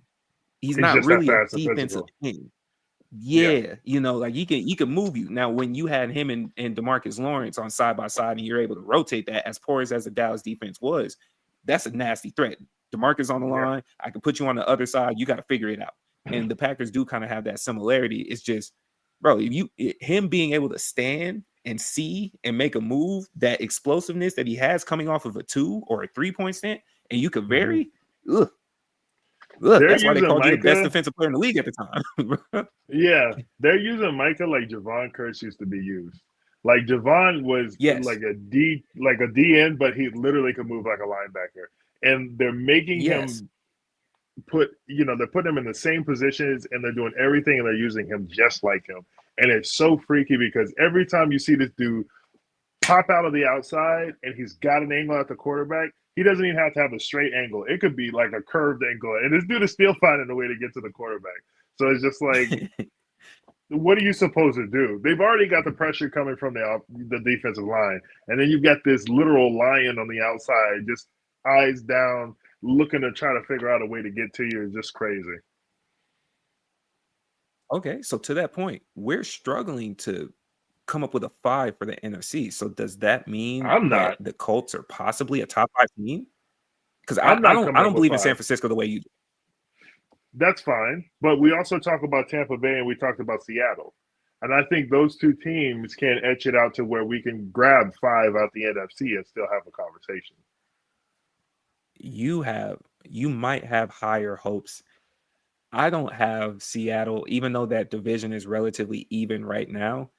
I am not ready to put faith in Sam Darnold in that manner, the way I just watched him fold in Minnesota just this past season with a better offense and a better defense, and you got exploded.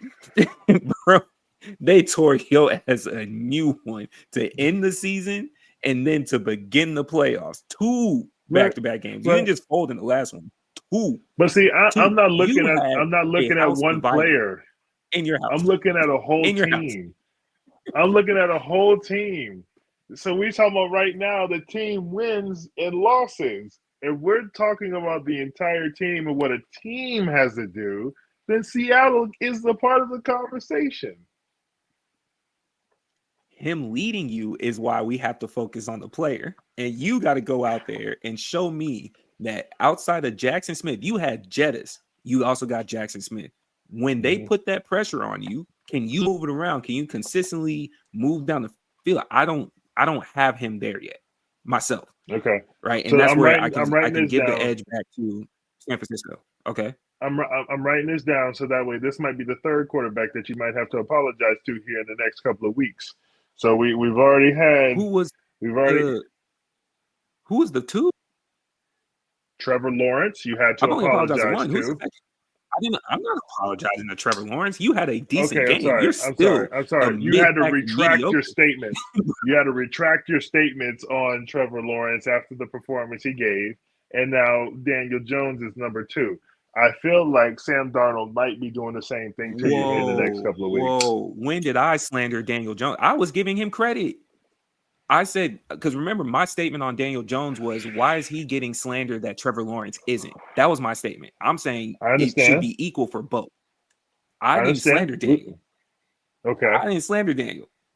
Okay. Trevor, I walked back for that one game. Then we saw this past weekend, and he's right back in that same mix of what I said. There's more games of you being a pack of mid than there are of you being better. Okay, so for all intents and purposes, it's only been one quarterback. Thank you for walking us back down that line. But I think this might be another guy where you might have to retract some of these statements that are a little bold, because the team is still being successful regardless of what's happening, and he might be the X factor in some of these games. What was Minnesota's record last year when they finished the season? Really good. No, yeah, not just really good. What was it? Like 15-2. Oh, okay. All right. All right. Okay. And the New England Patriots went undefeated in the season and lost to the Super Bowl. What are we talking about here? And you're telling me Sam Darnold is Super Bowl capable right now? No, I'm not. Exactly. That's what I'm saying. I'm saying you could be so good, get to the Super Bowl, and still win, still lose undefeated. And then you got a dude who had no expectations on the season, lead a team to where they were, and then he did a decent job. Like, the dude had no expectations. They had none on Sam Darnold last year, just to pick up the pieces and make sure that they didn't fall flat on their faces. And then he took them to 15-2, and he's still getting the slander that he's not the guy. I understand that he's not, CJ Stroud and all these other guys as far as quarterback, but you got to give credit where credit's due. He turned it around where he was supposed to turn it around, and now he's riding a ship in Seattle where they were looking at Geno to be the man. He's doing all right. Okay. I watched you, two things to that, right? And you can write it down. I don't mind walking it back later on. This is to keep it clean, bro. I have no issue cleaning it up. Two things. I watched you go 15-2 and then get treated like one of the wastes of a pimp named Slickback in 2 back-to-back games whenever they needed you the most. Let's separate the difference between that undefeated Patriots team. Tom didn't get smacked down like that when he lost. I watched you get beat down by 20 plus in back-to-back games. The team you just saw last week did it again to you the very next week. You could have at least made the gap closer. Your current record is about the same as what Geno had last year for that same team that you're on. That same team that you're on. Geno was slinging the ball at a higher rate with these same receivers. Well, you had DK, right? And I'm still slandering DK, but just you DK don't Metcalf, have the DK but Metcalf. Yeah. No, he had Jackson Smith. He had Jackson Smith last year. Okay. So Geno had similar records as what you have right now. I'm not seeing the stellar difference to say I'm going to put Sam Darnold in that conversation. No. I'm not saying Sam Darnold is that guy. I'm saying you're not giving him Okay. any credit whatsoever. I'm saying you're calling him a waste man. I'm saying that you think that Sam Darnold is down here with the garbage, and I'm saying that this dude has turned it around to at least be a halfway decent quarterback to where he's not being Okay. Fair. dragged every Fair. week whenever we have the success that we've seen. Do we expect him to be a Super Bowl winning quarterback? No. That's not the Let expectation for me Sam be clear. Darnold. I'm not saying a waste man. I was more so saying I don't have him as top 5 in the NFC. That's what I was saying. The I don't have him as a top the because we were talking team, about top 5 team. He's right? leading that team. You pulled Yeah, out I don't Sam have it. Darnold and you said you don't believe in him, and that's fine. But I'm saying, as a team, based off the record and how they're playing right now, what other team do you Mhm. have? Because you can't find one right now that's beating them out. Beating out Seattle, Right now in the LA, NFC. Okay, so that's LA what we were trying to one. come up with. I'm saying Seattle. You're saying LA. I'm taking LA. I watched Okay. LA lose their arguably their best receiver, and Devontae Adams reminded you I'm still Devontae Adams. That's a fact. I'm Okay. taking I'm taking I'm taking Philly over them. I am Yes, we said that. taking NFC. I'm taking Detroit. We said that. That's 3, right? The teams that we I'm said taking was the teams that we said that we had a lock on were Detroit, we had Philly, and then we said Green Bay. Those are the 3 that we agreed on. So then we were looking for 2 more teams, and we said we were having a hard time trying to make that decision. My decision was Tampa Bay and Seattle, and you were saying you I'm couldn't not come mad at up with Tampa. 2 more. Okay. No, I'm not mad at Tampa. I'm just saying I saw them get punched in the mouth to where it kind of lowered them a little bit. It's ours to taste. Yeah. I yeah. Um I'm not ready to count out Minnesota personally. As a team, I'm not ready to count out Minnesota over If I Seattle. may. If I may, I'll give you gentlemen. San Francisco over Seattle. I I'll agree easily give you with San Francisco over Seattle. I agree with you Inglewood. all on Philadelphia. I agree with you all on Detroit. I fuck Green Bay, but yes, I agree with them. Um, I think the Rams are the best team in the NFC West, in my opinion. The Mm-hmm. Rams. Uh, Something I want to point out with Tampa Bay, they're an injury-riddled team right now. They are beat Mm-hmm. up. Uh, Mm-hmm. Same thing with San Francisco. They're an injury-riddled team. They are beat up. Both of them are 5-2. I think San Francisco, once they get healthy, will be better than Tampa Bay. So, and Seattle, Sam Darnold, to his credit, like you said last year, he had no stress last year. He was playing with house money. He also had, I think his name is Kevin O'Connell, is the head coach, Mm-hmm. considered another Mm-hmm. offensive genius. And now Mm-hmm. he's in Seattle, while not the best coach in the world. He's a defensive head coach. He came from Baltimore. They have Legion of Boom 2.0, so he has a great defense that's going to help him out. That's a He's fact. not I'll give you that. garbage. He's not garbage at all. But I I wouldn't want him as my quarterback in the playoffs. I wouldn't want him in the playoffs. Me either. Me either. But we're talking about who makes the I top think that's 5 in the NFC. I think that's a conversation. I still, if we were talking about top 5, I don't think he's a top 5 quarterback in the NFC.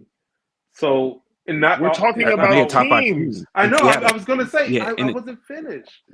I was going to say that the team doesn't always go as far as the quarterback, but typically your quarterback takes you where you need to go. So Oh. if he's not a top 5 quarterback in the NFC, long story short, they're not a top 5 team in the NFC. 5 There teams don't you win a go. Super Bowl.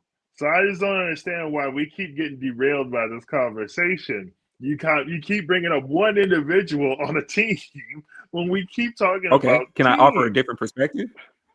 Go Let me offer a ahead. different perspective. I think part of what I was saying as far as the struggle to bring up the next 2 is the drop off. Because when the way that we listed off AFC teams and we see the solidness, it's like right here. And hell, even after the 5, we might be able to give probably 6 or 7 where it's like, nah, they're still not to be messed with.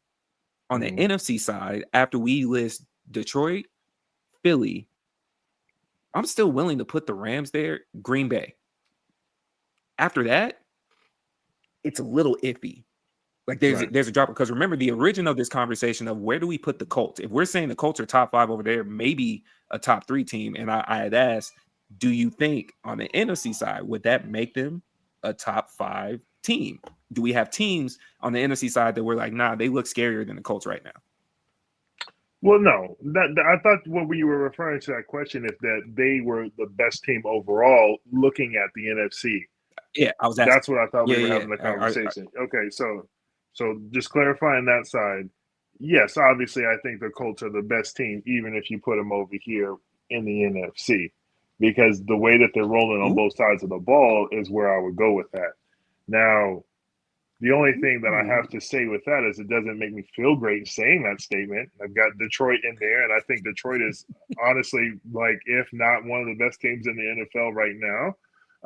But if you're looking at production, you're looking at the record, you're looking at how they're handling teams, I mean, the proof is in the pudding. We can sit here and argue and debate about who we like and who we'd like to have as our quarterback and all this other stuff. Daniel Jones is getting the job done, and the team is rolling. So what is there to really argue about who's the best right now? Because they're clearly the best team right now. Jamel will argue Chicago. Jamel could argue I that would too. definitely argue Chicago, 1,000%. Just real quick, the Colts, they lost to the Ravens. They lost to the Ravens beginning. Excuse me, not the Ravens. Shoot. Who was it? They lost to the Rams. Excuse me. They lost to the Rams. So they played a good team in the Rams. But then, good team in the Rams. Dolphins, horrible team, under 500. They beat a good team in the Broncos by a point in a really good game. But then we look at the Titans, horrible team. We look at the Raiders, a horrible team. And we look at the Cardinals, not good, not bad, I guess average. So most of their competition hasn't been great. And I think if you put them in the NFC. Where do you place the Chargers? Oh, shoot, excuse me, the Chargers. They just beat the Chargers are, I think you're absolutely right. I think the Chargers are a really good team. So we're looking at 500 when it comes to playing good teams and bad teams. But I think if they play someone like Philadelphia, like everybody else has to do, they would have a problem with Philadelphia. I think they would have a problem with Detroit. I think they would have a problem with the Rams. They would be a top 5 team in the NFC based off their record, of course. They'd be tied for number 1. Actually, they'd be number 1. I forgot Green Bay had a tie. So they'd be number 1 in the NFC based off their record. But I think there are some teams in the NFC that would just give the Colts the business. Give them the business. And I still have no faith in Daniel Jones. So it could be my bias. We can remain consistent, man.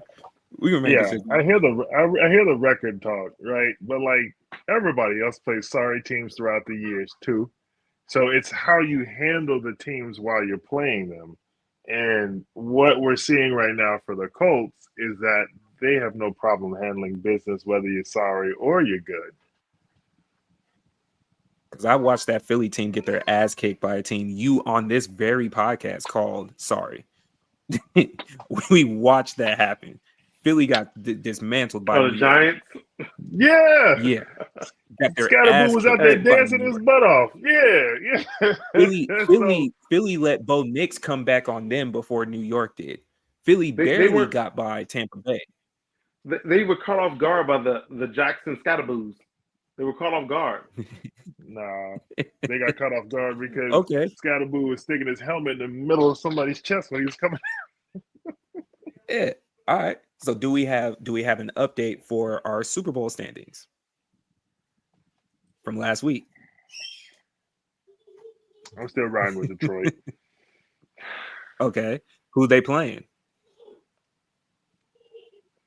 You gonna get the Chiefs their credit? I know it burns. You gonna get the Chiefs their credit? Are they there? Yeah. Who they playing? They're playing the Chiefs. What about you, Jamel? Update? Philadelphia and Chiefs. I don't like either one. I'm gonna double down right now with Denver. They I'm haven't not played mad the at it. Chiefs yet, so because we still get 2 opportunities to see how that plays out in both Kansas City and Denver. Mm-hmm. That defense against what is now gelling as a pretty solid offense of Kansas City might give us an insight of what we need to really look at.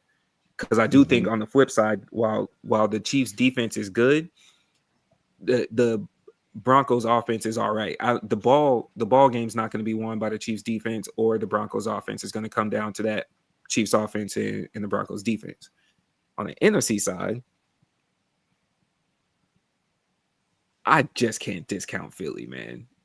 I watch Jalen Hurts go out there and go back to what we said the other week in the essence of what do you need? A quick 21 to win? Cool. Here, AJ, here's a little bit of a supplement, right? Shut your ass up. Sit down, right? Oh, but by the way, the guy that I do like, Devontae, bing, bomb, boom. keep throwing, keep running. Here you go. Catch that rock. There you go. Yeah, yeah. Bro, we forgot that Saquon was there. I didn't forget because I was playing you in fantasy and I was looking at that 4.2 like, yeah, sit right there in that pocket. Sit right there in that pocket. Right? And it was even more upsetting because I had Devontae on the bench. We both had trash games in fantasy. We did.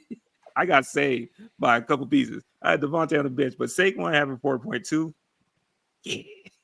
yeah, stay right there, right? So they go. I'm so tired of Jalen Hurts. They go and win a game where they didn't even have to flex their entire offense. And that's how dangerous they are. That's how dangerous they are. I still can't, as much as I want to give Detroit that credit, because boy, that defense looked nuts. Can I tell you why? I'm sorry. Aiden Let me Hutchinson just is tell you why. Go ahead. Let me just tell you why. The reason why is because Philly has this identity crisis, and now y'all can say it's not a crisis all you want to.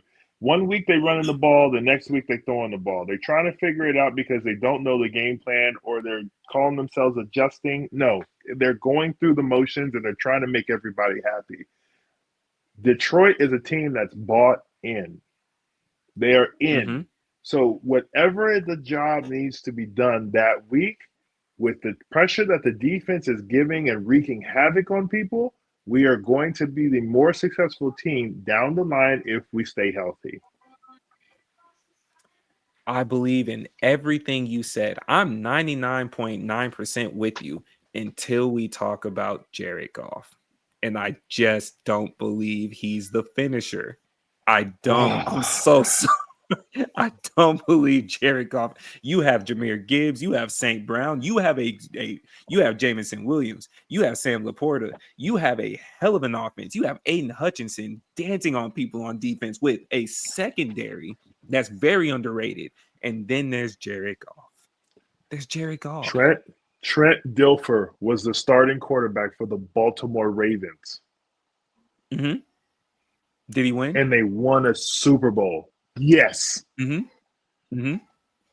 Dilfer. So if Trent can be the guy for the Baltimore Ravens, who have the world-class defense, and we have the defense that we have right now with the offensive pieces that we have, don't give up on my boy just yet. That's all I got to say.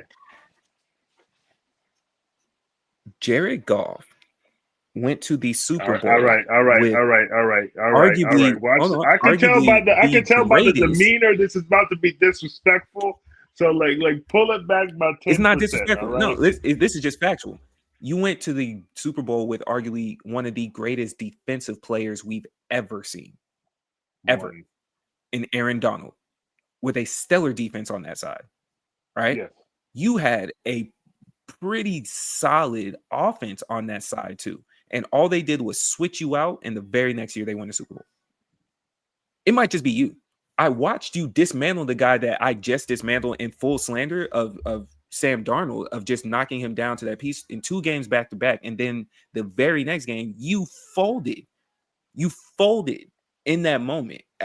I believe in Detroit but it has to be in a way where the defense made an extra stop or two to supplement what he can't cover. That's probably the best case scenario that I see for you guys.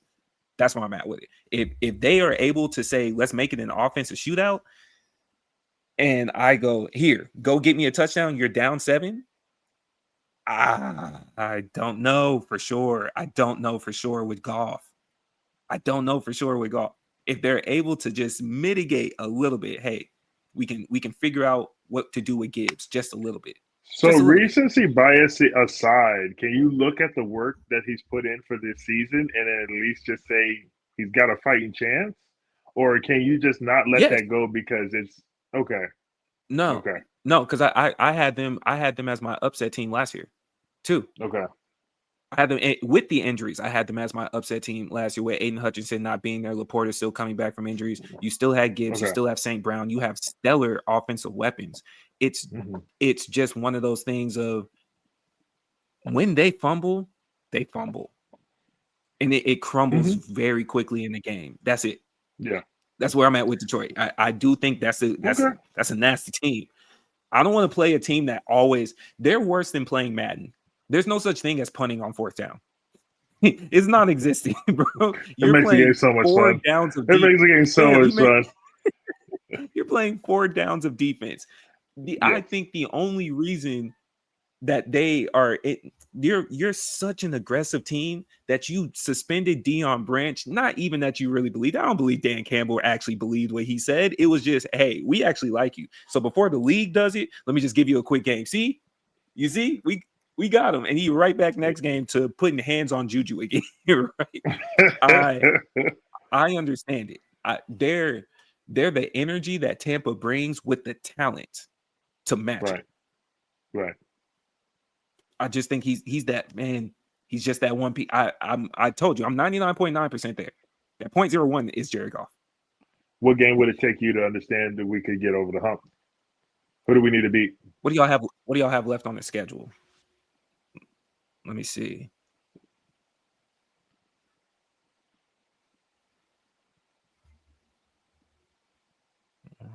Schedule. I got you right here. Oh, y'all do play the Eagles. Yes. Play the Eagles in 2 weeks. Vikings, there's yep. Vikings, Commanders, Eagles, Giants, Packers, Cowboys, Rams, Steelers. So y'all are playing 3 of the teams we just spoke about. Amongst those 3, I'll give credit if it's kept close with. I'm not mad at 1 and 2, but the 2 that you lose, if you were to lose them, if you kept it close, I'm solid. If it was like an ass whooping, is kind of proving the entire point. But it may not come down to golf. It's just, I'm there with it. I will. I don't want to wait till December because December is one of those. By that point, depending on where you're standing, you might have a couple of injuries. You might have some people sitting, maybe. Right? You end the week playing some bums with Chicago. I could say that now that he kind of disappeared over there. But you end off November playing the Packers. Yeah, that's a game. Mid-November playing the Eagles. Let's talk about it.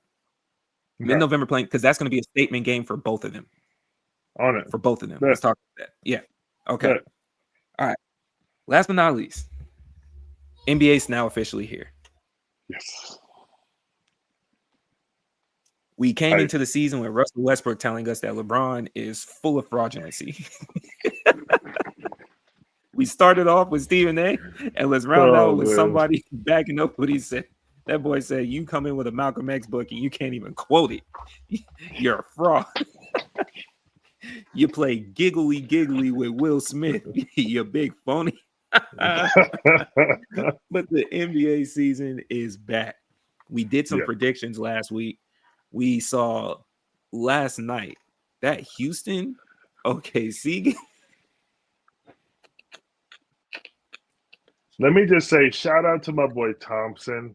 I took him as my very first pick in the first round. Now, he wasn't the number 1 pick. Like, let's be clear, it was 12 teams. But first pick, I took Amen Thompson, and he hooped last night.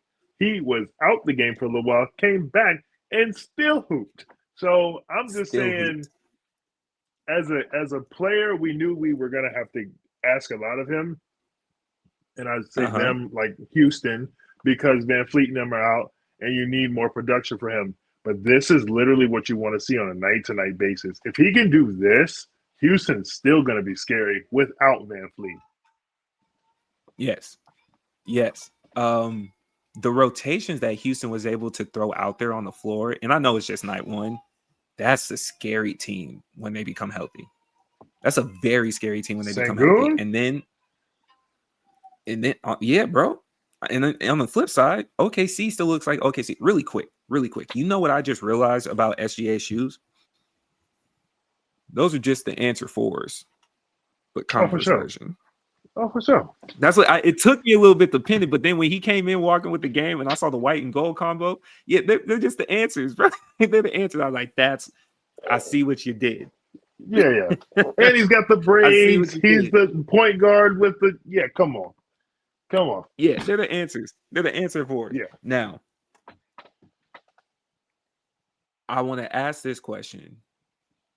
And I know it's a little bit difficult because of the recent signing that team just did, bringing Okay. them all together. Does Giannis request a trade?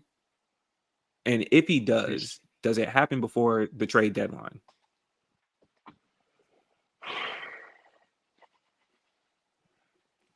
I You're not feel winning like in if it Milwaukee. was right, I feel like if it was to happen, it would have happened this offseason, before the draft. I felt like that was like the best time if he wanted to really give them in like the Bucks the best opportunity to make it happen. I feel like that was the time. Um, he Okay. should want out. Will he ask for out? I don't know if it's like a backdoor conversation of like, hey, listen, I'm not going to be the one to say it, but you guys need to figure this out and get me up out of here. Maybe. But he should want out. That's my answer. Will he ask for out? I don't know. He's got his brothers there. He even said it in the interview with all the brothers. He was just like, if we don't all play together in the NBA, we'll just go play for Greece. Like we'll play on one of Mm-hmm. the major teams in Greece and just team up there. So I know it's not like not gonna happen. You know, it's like it's never gonna happen. It's going to happen at some point. But I just don't know if he's willing to play the politics game for his brothers rather than go somewhere and win. So I think he's still in his prime. He wants to win, so he should ask for out. That's my answer. I think them signing the third brother was good enough to hold on to him for now. Okay. I also agree with your point of him wanting to win. So it's like we played together. At some point, I can see a situation where he's going to request, I need all three of us on the court at the same time. Right. And it's clearly going to be in garbage time minutes where usually Giannis is subbed out and his two brothers go in. So you give him about 2 minutes of satisfaction, right? So you could say, we did it, go back home, tell mom, whatever the case may be. But if he wants to win and I'm Milwaukee, Mm-hmm. do you have to trade him now to at least get a return on investment? I don't think there's like a expiring date for Giannis. You definitely want him sooner rather than later, but I don't think his like expiration date is like something you really have to worry about that soon. But it definitely seems like he's ramping up with his like I'm tired of this mentality. You know, you can Mm-hmm. kind of see him get a little bit more frustrated. But to your point, I think he's gonna have his like LeBron and Bronny moment where they're all on the floor, everybody high fives and we applaud and we say, "Oh, this is such a cool moment." And then after all that like subsides, it's like, okay, this was really great, and I'm glad I was able to get my brother's bread. It's time for me to roll. Okay. Okay. Who can get him? And that is the $1 million question. It's almost like, have you seen the starting five yet on Netflix? Yes. Okay, the new season with KD and all them in it. I haven't seen the new season. I saw last season. Okay, so you gotta check it out. It's pretty good. But KD had a moment where they brought up the whole trade last year about how he was about to go to Golden State. And he literally said, I don't want to go somewhere where they have to deplete a team just so I can fit in. because then I'm starting Right. from a rougher spot than I would be if you just plugged me in somewhere to where I'd be able to just Mm. help out immediately. So I think Giannis wants to go somewhere where he can help out immediately, but he doesn't want to have to deplete the team to do it. Okay. Now, there are still 2 teams out there that don't have to deplete their team. And they are New York. Oh, okay, then 3. And then who's the other 2? OKC and San Antonio. See, now remember we talked about this. OKC has enough to go get a dude like Giannis and not even touch their roster. That's not fair. That's not And so fair. does San You can't Antonio. do that. It's, You, so, it's so does it because both of them, you got OKC in the effort to send that, and I'm sure they're gonna have to send somebody. Like yeah, for sure. I can give up Jalen. I don't mind giving up a Jalen to and some picks to go get him. I know it's like you don't want to because he is very nice, and then I also have Giannis because I still have SGA and I have Chet. Right. But you're I getting can send Giannis. Chet and move. I can send Chet and move Hartenstein here and be fine, right? I can send Dort in some picks because I get the defense back that I lost with Dort to have Giannis here in OKC. That's a fact. I can send rookies. I got 2 back. Well, one that I'm willing to trade and a rookie of the year in San Antonio with Stephen Castle. I just got Dylan Harper. I got rookies galore. I can send you Vassell. I know once I take Giannis, you're in a rebuild phase. Stephen Yeah. Vassell is a good pickup for a rebuild phase. He's better than Yeah, Kyle for sure. Kuzma. For sure. he's better than Kyle Kuzma, right? I can send you. Absolutely. Would I give up De'Aaron Fox for Giannis? If I'm San Antonio, would you give up De'Aaron Fox if you get Giannis back to have him next to Wemby and you have Stephen Castle? I mean, I'm about to say you're leaning heavily on Stephen Castle, which I'm not mad at, but you are also saying that Dylan, like Harper, has to play like now. You're saying you have to be Yes. sure that he's good enough to play right now to fill that mold. And I don't know if he's got the biggest shoes to fill De'Aaron Fox. That's a big hole missing. That's all I'm saying. You are filling De'Aaron Fox's role. Now, depending on what goes with that trade, I don't know if you have to send. You'll probably send Stephen Castle and what Keldon. If You you still have have to give up Vassell. Castle, it's not a good trade. You think so? For Giannis? I think I am that high on Castle. Because that UConn product. You're a UConn product. It's You are tried and true solid. right now. It's tried and true You right are now. solid. I am that high on Castle. After watching him last year and then seeing him come into the season the way he is now, I am that high on Castle. Yes. Okay, so you're not okay if you keep Castle and give up Fox. Stephen Castle being able to run the pick you're and getting roll. Giannis. You're getting Giannis. Like, we're not talking about some scrub, so I get it.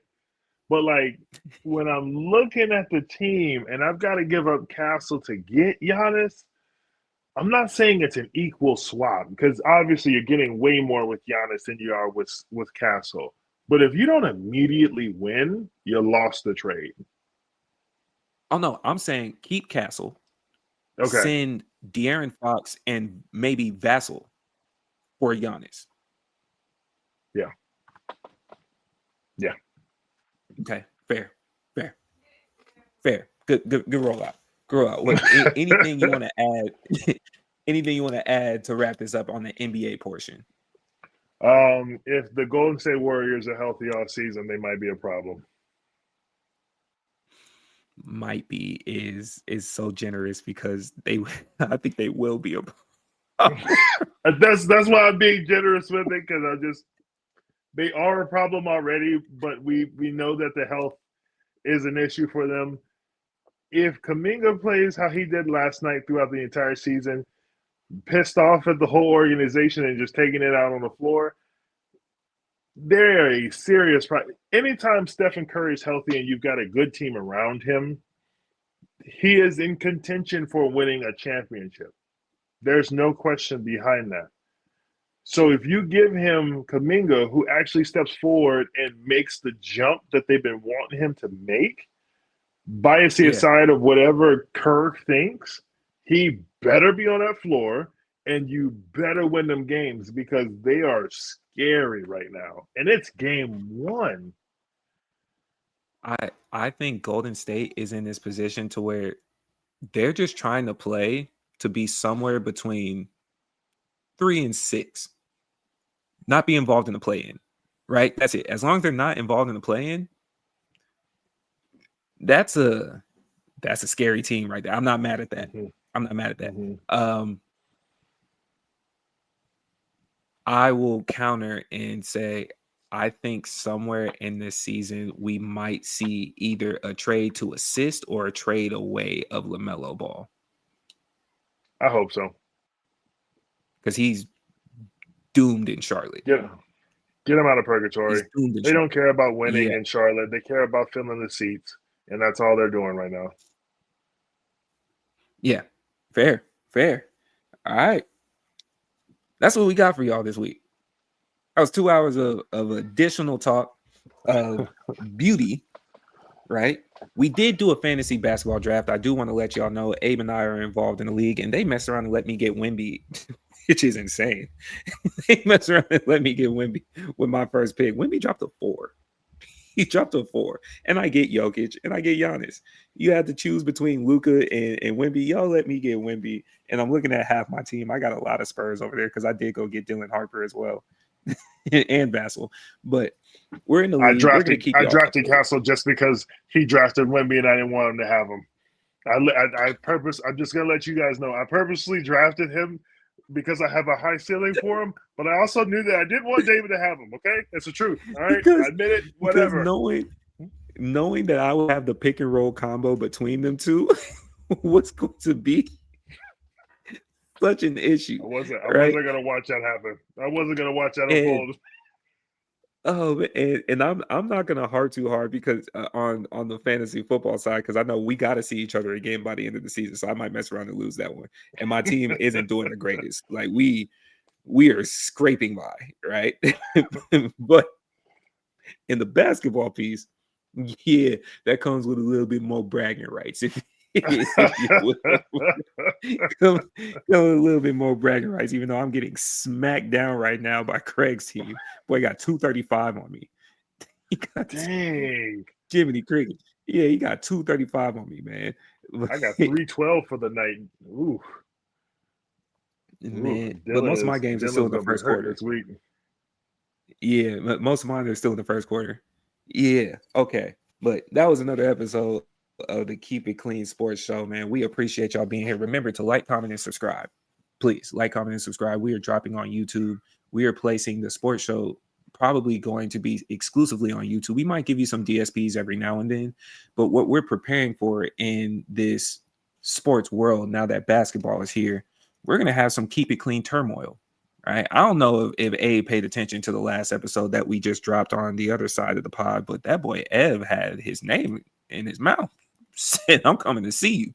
That's what he said. I'm just telling you. I was just live in real time. I'm just saying, Ev say he coming to see you. You're going to have to talk to him. And you know what?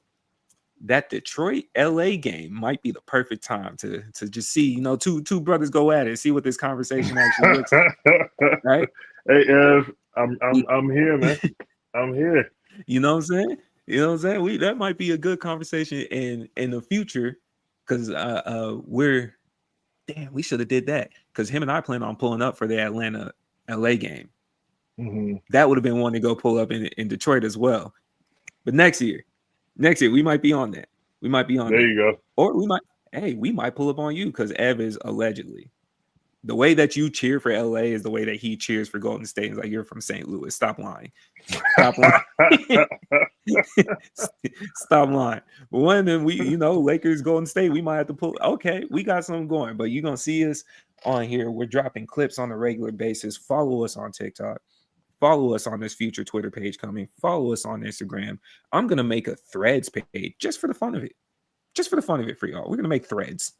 I might bring back Facebook for you. Just because you know, that AJ Brown thing got some slander over to Abe. I want to see what the Facebook conservatives have to say about it. We're outside for y'all. We're outside. But like, comment, and I subscribe. don't want Facebook mafia on me on that one. All the Cowboys fans are on Facebook. Yes, right. Yeah. They gonna clean you up on Facebook. All the Cowboys fans are over there Yeah. hiding. I don't want But no yeah, beef. man. But we appreciate y'all, man. This is the Keep It Clean Sports Show, and we are out of here. Much love. Stay safe.